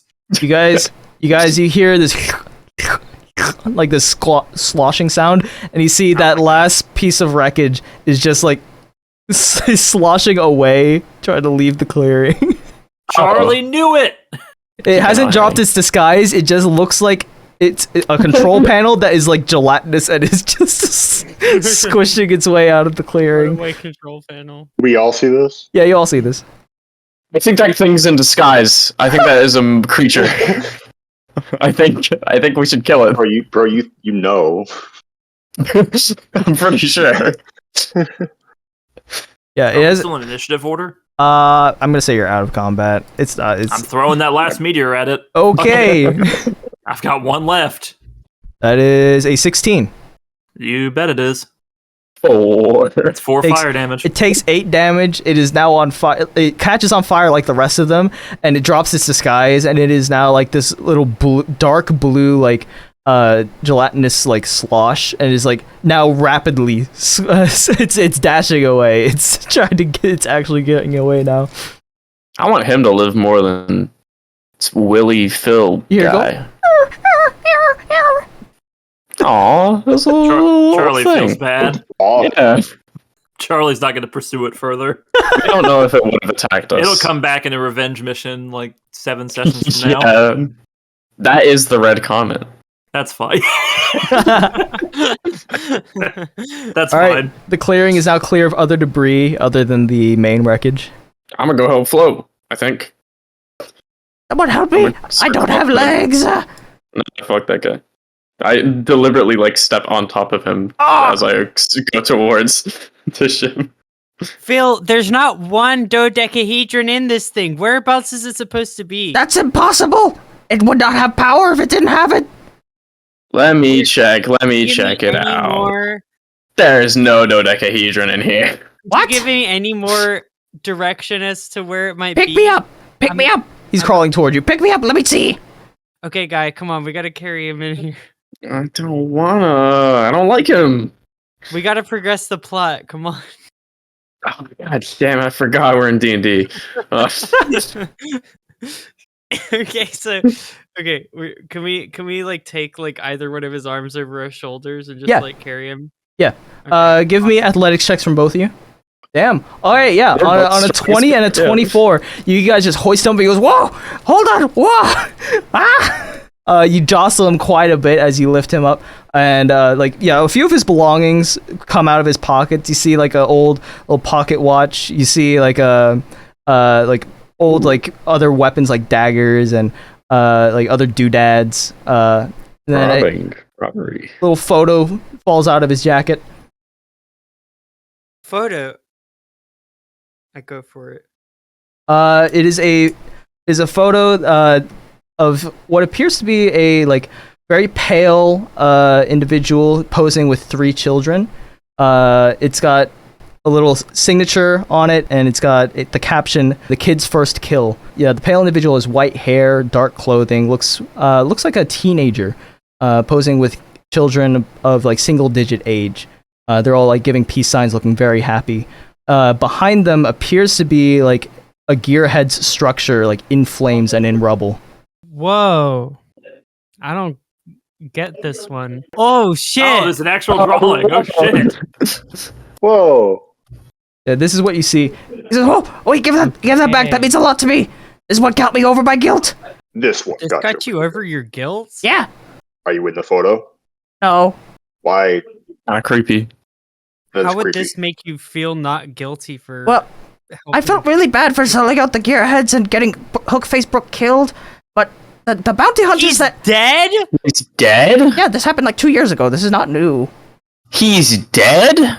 It's new to me. He has Where? a hook face. He has a hook for a face. He has a hook for a fucking face. He used... How could you kill him?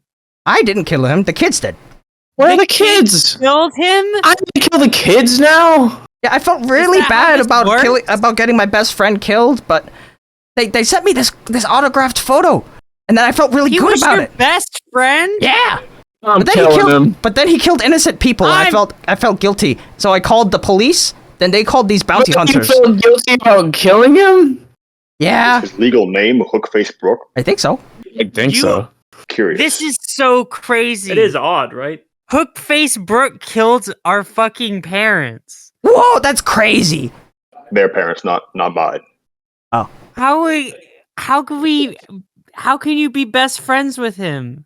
Well, he used to be just like racist to only robots, which I could tolerate. But then it You're extended to racist? everyone else, and then it became unmanageable. Hold on. You You're can racist. tolerate racism? Yeah, fuck That robots. makes you racist. Where do you think I got these legs from? I stole them from a Roby. I'm killing him. I'm killing him right now. I'm I- punching him. Okay, hold on.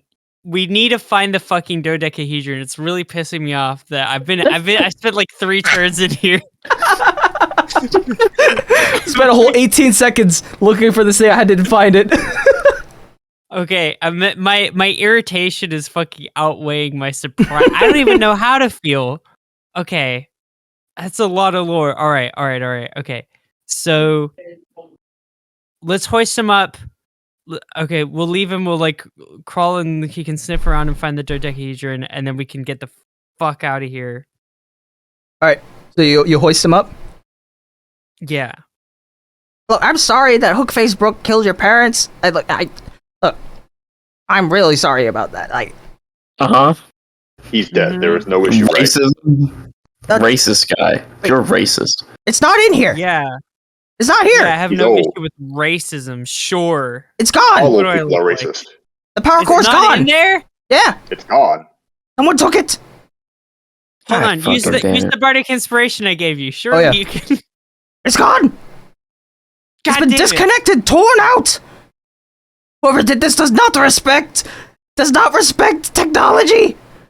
You know what? I don't respect your ass. Wait, this ass isn't even mine. I stole it from Roby. This It was a burned huge off waste the of time. gelatinous. 19 Okay. to hit on this guy. You hit. I'm killing him. All right. Oh, Okay. oh my god. He doesn't have a lot of HP left. There's been a lot of murder in the last few days in Charlie's life. There's been a lot of fucking irritating people. He says, "Ow, around us. wait!" And I then you agree. punch him, and he's out like a light. He's not dead, but he's unconscious. Just leave him here. If he lives, he lives. If he dies, he dies. He led us on this whole goose chase, and he's fucking racist. Yeah, natural I'm selection. actually inclined to agree to leave him here. Yeah. Yeah. Yeah. Yeah, this is the moral thing to do. Let's get the Yeah. fuck out of Do you guys here. loot his Let's body, take or his you just shit leave him? also. Okay, I was gonna I'm say. leaving him. I don't need his shit. What are you saying?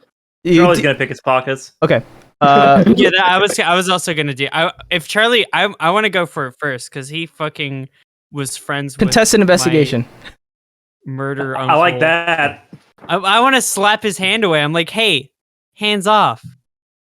I'll You- fight you before you we relent, Charlie? investigate this. No, Charlie Oh. likes to steal. All right. All right, well, I'm gonna Contested fucking- investigation.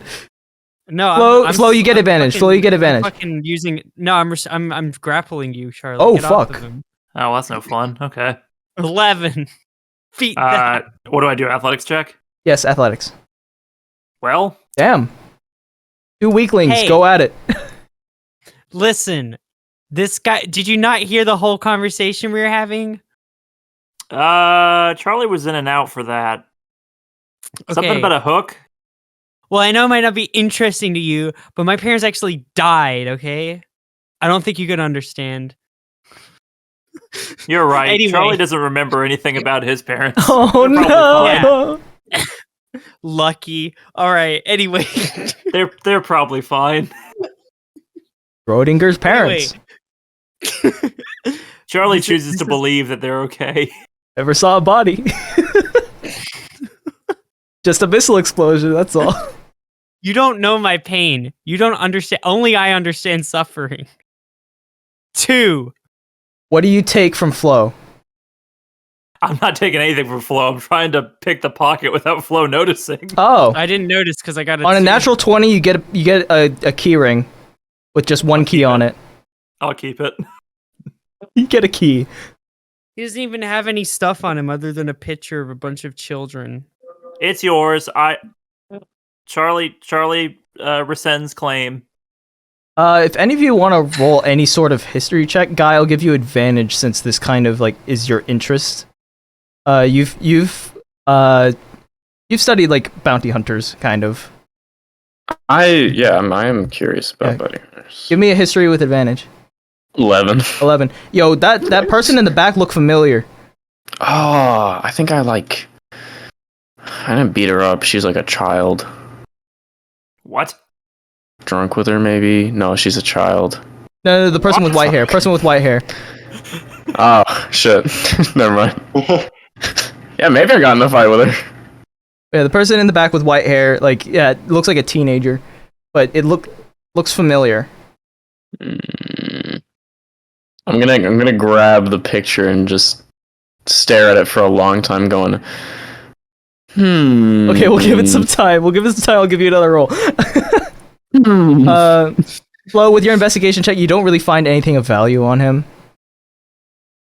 Seems like a crazy old man. Oh, you wait. Hold on. You do feel his pants. You feel something hard in there. What? Oh. This is He's a stream title. pedophile? Do you investigate? Do you investigate? Do you investigate? I mean, I feel like it's foretold in the prophecy of the stream titles. Yeah, you investigate and you find out that his willy is a spyglass. Spyglass Willy Phil. The entire His session? Willy is a Spyglass Willy Phil. spyglass. No. Take it. Also, He doesn't need it. also, you see the spyglass kind of like focus on you a little bit, and then it goes. What? What? No! I fucking. I can set him on fire again if you'd like. I'm just like. Did you name the stream that because you knew this was gonna happen? Yes, I did. Fuck you. I just didn't think it would happen so soon. I didn't think it would happen so soon. I'm gonna keep cursing so this can't be turned into a short. You're the worst. Fuck you. Spyglass Willy Phil. I open my Pokemon menu and select run. I'm not there anymore. All right. You cannot run from this encounter. Do you leave him or do you kill him? Do you leave him or do you kill him? I don't kill. I run. Okay. You are still down a power core. Oh yeah. We didn't even accomplish anything. We gained a sub. I'm getting technically. cranky.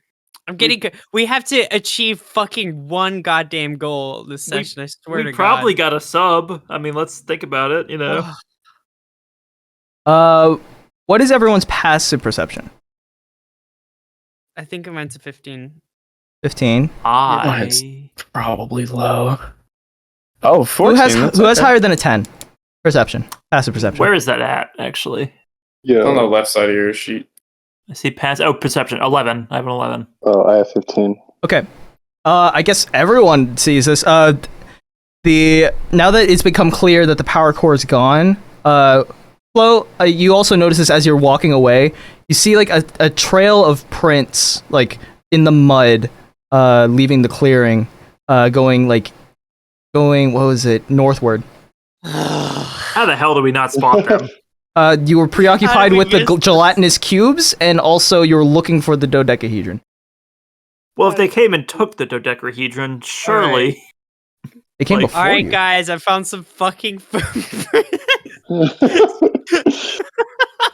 This is the blockade that never ends. What is it? This is the worst traffic jam of all time. Look, they've been here for months. You guys are actually speedrunning this shit. This shitty as fucking. Okay, come on, guys.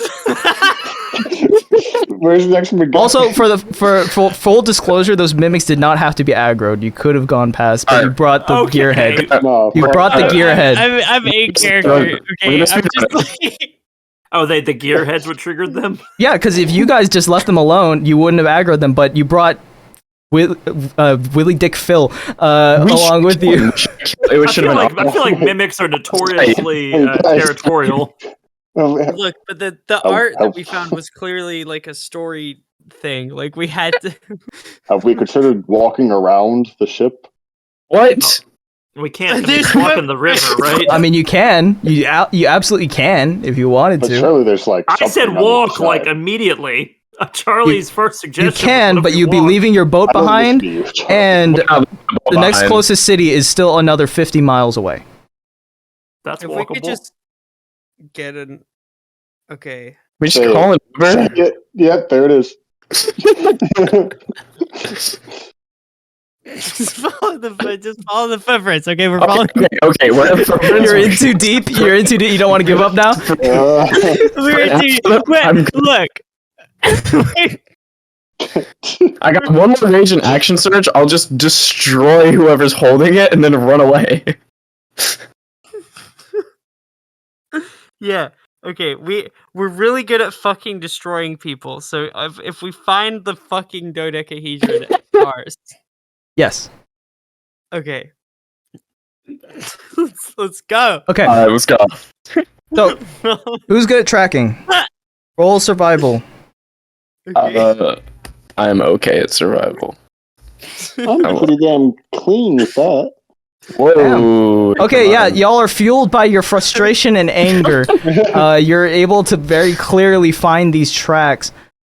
Oh my god, I got a Oh my good god, one. all of you. All right. Shit. I could, We're I so failed we're every late. We're survival. dialed fucking in. Baby, we're back. Yeah, you know what? All right. Bullshit. We're like. The clearance for this tidbit was 20, so all of you know this. The tracks, they're not footprints, they're handprints. What? Anyway, you follow the handprints. Did Phil walk? He was there though. It wasn't Phil because we were. He's literally No. right there in front of us. He's dead on the floor. He's like dead. Did we actually kill him? No. What if they have like? He's the red. If you want comment. to check, you can turn around and see Phil like legless, still unconscious in the ship. Okay. Okay. Wait, Forget did I it. steal his We're banjo going. though, or did he leave? His banjo's at his sub. We can just Okay, take the alright, submarine We'll, later. we'll loop Yeah. back through it afterwards. Wait, Okay. okay. So Yeah, we need to take the sub, the shark teeth, the banjo. But okay, we're following the handprints. Can I have any insight as to what the fuck this is? I mean, you can easily assume that it's roll. some sort of eldritch creature that resides in the Junklands. You did hear Phil mention Oh, that I there don't are need to roll ghost for that. stories. Okay, cool. You did hear Phil mention there are ghost stories about this area. But I mean, if you want to know, Cool. if you want to assume more, go ahead and roll. But I think that's plenty from just interactions that you've gotten so far. That is, but I'm gonna do my best here. All right, 14. I probably not much else. Right? On an extra insight on a 14, I'm gonna say that it's not just one pair of hands. It seems to be multiple walking in single file. Is this like a handipede? Wait. You said it's multiple walking in single. How do we know it's not like the same pair of hands? Because you're seeing like a dozen like handprints like on top of each other. Like not exactly on top, but like they're offset enough that you can tell that they're different. If I see a human centipede, We're I'm fighting a walking human away. centipede this whole goddamn time. Okay, guys. What is it? Okay.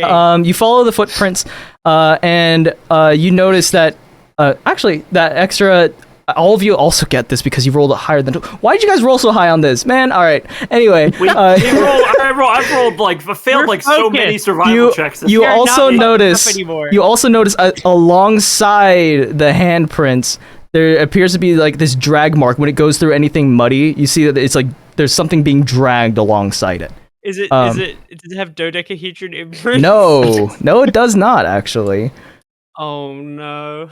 Is it phallic? Like a No, Oh god. Okay. Is it like is it a big thing or is it like a average size thing? very big. It is about Oh. the size of. It's about the size of Rell.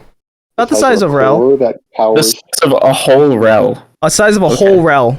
But yeah, you guys follow the trail. The trail vanishes as it returns back from a swampy area to like a junkyard type of terrain. And even though the trail disappears, you can kind of tell where it was going, and it's kind of obvious because there's this massive like ruined structure ahead of you. It appears to have been like firebombed at some point. The structure is like eroded and rusted and scattered at various points. The architecture is unrecognizable at this point, but it is very obvious that this used to be a human-made structure. I've heard about these. These are called houses. Oh. I've never. Yeah. Like the one you burned down. No, that was like a yeah. hovel or shack. Hmm. Just a personal opinion. I think the city was trying to claim that house. Yeah. I'm going to put my hands on either side of my mouth and loudly say, "Come out with the dodecahedron and no one gets hurt." You hear That nothing. makes the sound of a gun cocking with my mouth. Okay. Either way, you Yeah, hear yeah, yeah. nothing but the echo of your words and gun cocking back at you. They're armed. Oh no. I have guns. They have guns. Come out with your hands up. Oh no. Did you see how many hands they had? They probably hold like 50 guns Oh at my once. fucking god. We gotta find the. Alright, I'm going. Where do the handprints lead? Do they lead inside the structure? They lead inside the structure. Well, yeah. Let's not go at the front entrance to the structure, though. I'm gonna see if there's another entrance around the side, or such. As you get closer, the architecture becomes a little more obvious through the destruction and the erosion. It appears to have been some sort of cathedral. Oh, I've heard of these. Oh. I have actually. That one's real. I'm gonna look for any sort of like side entrance that's not as obvious, or like a hole in the wall because it's ruined. It was blown apart. So actually, 3 of the 4 walls are like blown apart. It is being held together by ruined supports and a dream. Do I like see in then? Yeah, you can see very clearly in there. Do you think if we just collapse the structure, we can like trap it inside and fucking destroy it? Well, we don't want to break the dodecahedron either, right? God, yeah, you're right. If I can see in, can I do like a perception check to see if I can Absolutely. Right, see anything? Whoa. Okay. 20. Yeah, on a natural 20 and a 17, you see that there's like inside the cathedral, the walls have been blown out, and there appears to have been damage on the inside as well. There's appears to be a sinkhole that has collapsed the inner pulpit area. And on a natural 20, you see that inside that hole, there is more like brick and structure underneath there. It goes deeper. It go down. It go down. Charlie doesn't like that. Well, kid, you seem like the freakiest one that's the most at home in caves, so I feel like Yeah. You do Last strike time- me as a cave guy. Last time someone went underdweller. first, it was the old man, Yeah. and he lost both his legs. He was racist. Are you racist? Yeah, do you Charlie's like not racist. minorities? Insight check. It's Minorities. roll persuasion or deception. You're called. But Charlie's not racist. Rel, you better hope that he's racist, or you're going. This guy's. I don't think Alright. this guy's racist. Yeah, I don't think he's- Flo, you don't know. Can't tell, unfortunately. He could go either way. Okay. The sun is starting to set at this point. I was gonna. If I this failed thing's in it. a hole, don't we just, Rell has a gun, shoot down in it. Charlie has meteors of some We sort. try and drown it. Could we just fill it with water? Yeah, It is a just smoke it massive out. sinkhole, about 25 feet across. Mm. That's large. We can still smoke it out. Leave the water running. How long of a drop? Have you guys gone to the edge to look in yet? Yeah. I'm hitting my way over, I think, I yeah. would like to, yeah. When you get to the edge, you look down, and the sinkhole appears to have caved in a hallway structure. So underneath there was already a tunnel, and the tunnel continues to go down. Are there any discernible light switches or anything that we can see? From the No, but hallway? you do see lit torches on the side of the Okay. wall. Okay. God. Is there handprints leading all the way down here too? At this point, there are no handprints because it is all solid ground. They started flying. And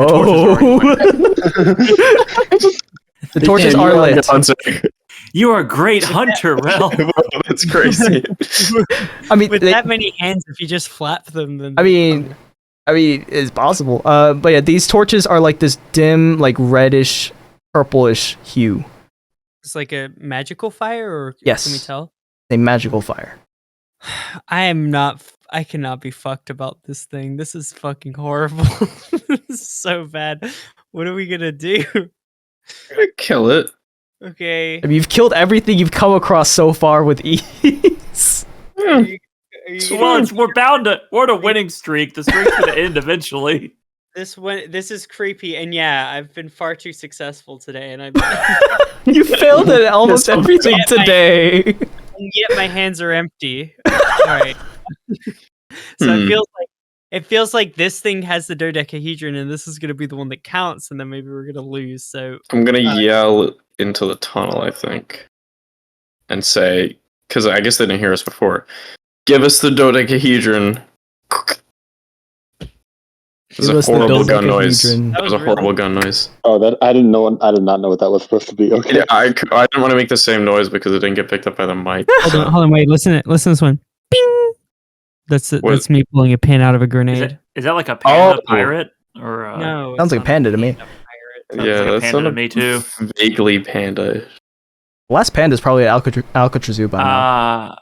We could have been chasing the fucking lost panda, and we're just in a fucking dumbass sinkhole. We're going to the panda, I'm assuming, later. Okay. But we need to get past the fucking... I don't know why we're debating. We should just go. Yeah. Guy, do you want to go first? You have more hit points.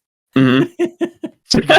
Guy's also a living flame, so he provides light brighter than the Rell's torches. Oh, cool. Rell's also a hunter.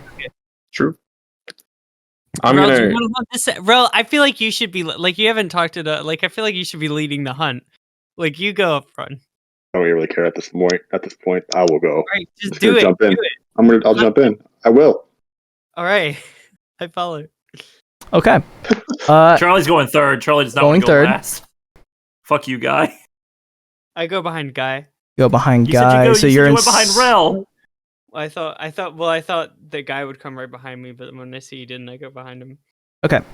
So Second's fine. I don't want to be last in the group. Now it's Flo. That's all good. as you go down, the cave goes from like relatively like made of trash, like because before it was made of like trash blocks, cinder blocks, to actually made of stone, and the erosion fades as you go down, and you can actually make out the architecture down here as it is more preserved. Continuing downward, you also see bodies in various states of decay. Some of them have gear on their heads, like old televisions, shattered with their skulls like visible underneath. Others have like, one has a toaster on his shoulder. I don't know. You can tell that these were gearheads. It's like, oh shit, it's Big Toaster. Big Sounds Toaster. Like the Gearheads did not have a good time. He's famous. You also see one of them with a stoplight for a head, like kind of strewn up by his arms across the ceiling. Well, that's unfortunate. He's also missing his legs. Very familiar to one of the people you left behind. How did he lose his legs? They're literally attached to you. Like, I smell gelatinous. Give me perception. Also, do you take off your gas mask at this point? Just to see if there's any gelatin. Okay, I'm gonna say with an 11, I don't take it off, and I'm like, I can't smell anything weird. Yeah, no, it smells fine. To those of you that don't have gas masks, the smell has faded. It is no longer as pungent down here. okay. Nature's healing? Whoa. I don't know about healing. Yeah. As you do continue downward, you hear this faint squelching noise. Like something is tearing. Like tearing something wet and squishy. And it's coming from further down the tunnel. You see like a doorway into a larger room. You can't see into the room, but the sound of tearing is getting louder from that room. I don't want to be in a horror movie right now. And now that I've heard the squelching, I'm irritated that this thing isn't responding to us. So I once again, just hand over the dodecahedron. We can make this easy. The squelching stops. Fucking squelchian. Maybe it's listening to you. You hear a voice. Help! Is there someone? Help! Help! You recognize it's the voice of the elven lady from earlier. Help! Help! Was she racist? Guys, she made fun of me earlier. She might have been racist. She was trying to one up me the whole time. Ooh, bad luck. Yeah. Honestly, it was kind of hot at the time, but like hearing her whimper like this is like not doing it for me. So I'm gonna cast. I'm casting Sacred Flame like in that direction. Okay. Oh my god. You cast Max Sacred range. Flame into the room, and it creates a flash of light. You're able to see the woman who's calling out to you. She is prone on the ground. She's like facing you, like her head and torso are facing you, but you can't see the other side of her. As your eyes kind of focus on the darkness that's being illuminated by the Sacred Flame, you see the silhouette of a creature behind her, and you see that it's tearing into something, a large humanoid figure, and it appears to be tearing off its limbs. This figure is large and amorphous. You can't really tell where it begins and where it ends. But as you light up the area, the elven woman, her eyes lock onto you, Flo. Just help me, please! And her cries are cut short as this creature moves faster than you can blink, is on top of her, and crushes her head beneath a dozen hands holding rocks. You just hear thud after thud after thud as it impacts into her skull. Charlie found the monster! Charlie found the monster! As this creature moved into the light, you get a better look at it. The upper half of it appears to be humanoid. What looks to be a red tiefling. Actually, you can't tell if it's a red or black tiefling because of it's covered in numerous tattoos. Its arms holding this massive bone sword that it took from the Leonin.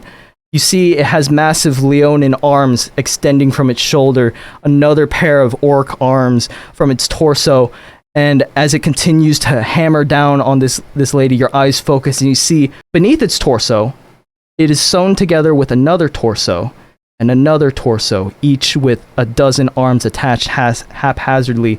Some of them lobster arms, some of them are spider-like appendages. Another looks like like a slime tendril, looks similar to the ones you fought. And you hear him muttering underneath his breath, "Vengeance I gain strength, through vengeance I gain power. And the path to my vengeance shall be laid by my many hands. The gearhead shall pay, all of them." You see the tiefling's eyes lock onto you. Hunger. And you see other hands behind him begin to raise up, illuminated by your sacred flame, each of them with eyes at the center of their palms. Gearheads. And that's where we're going to end the session. Well, I'm willing to walk 50 miles to the next. We just turn around and leave. Hey, ever seen the movie Nope? I think we could revisit the tunnel idea. I really think. I don't know if we explored that long enough.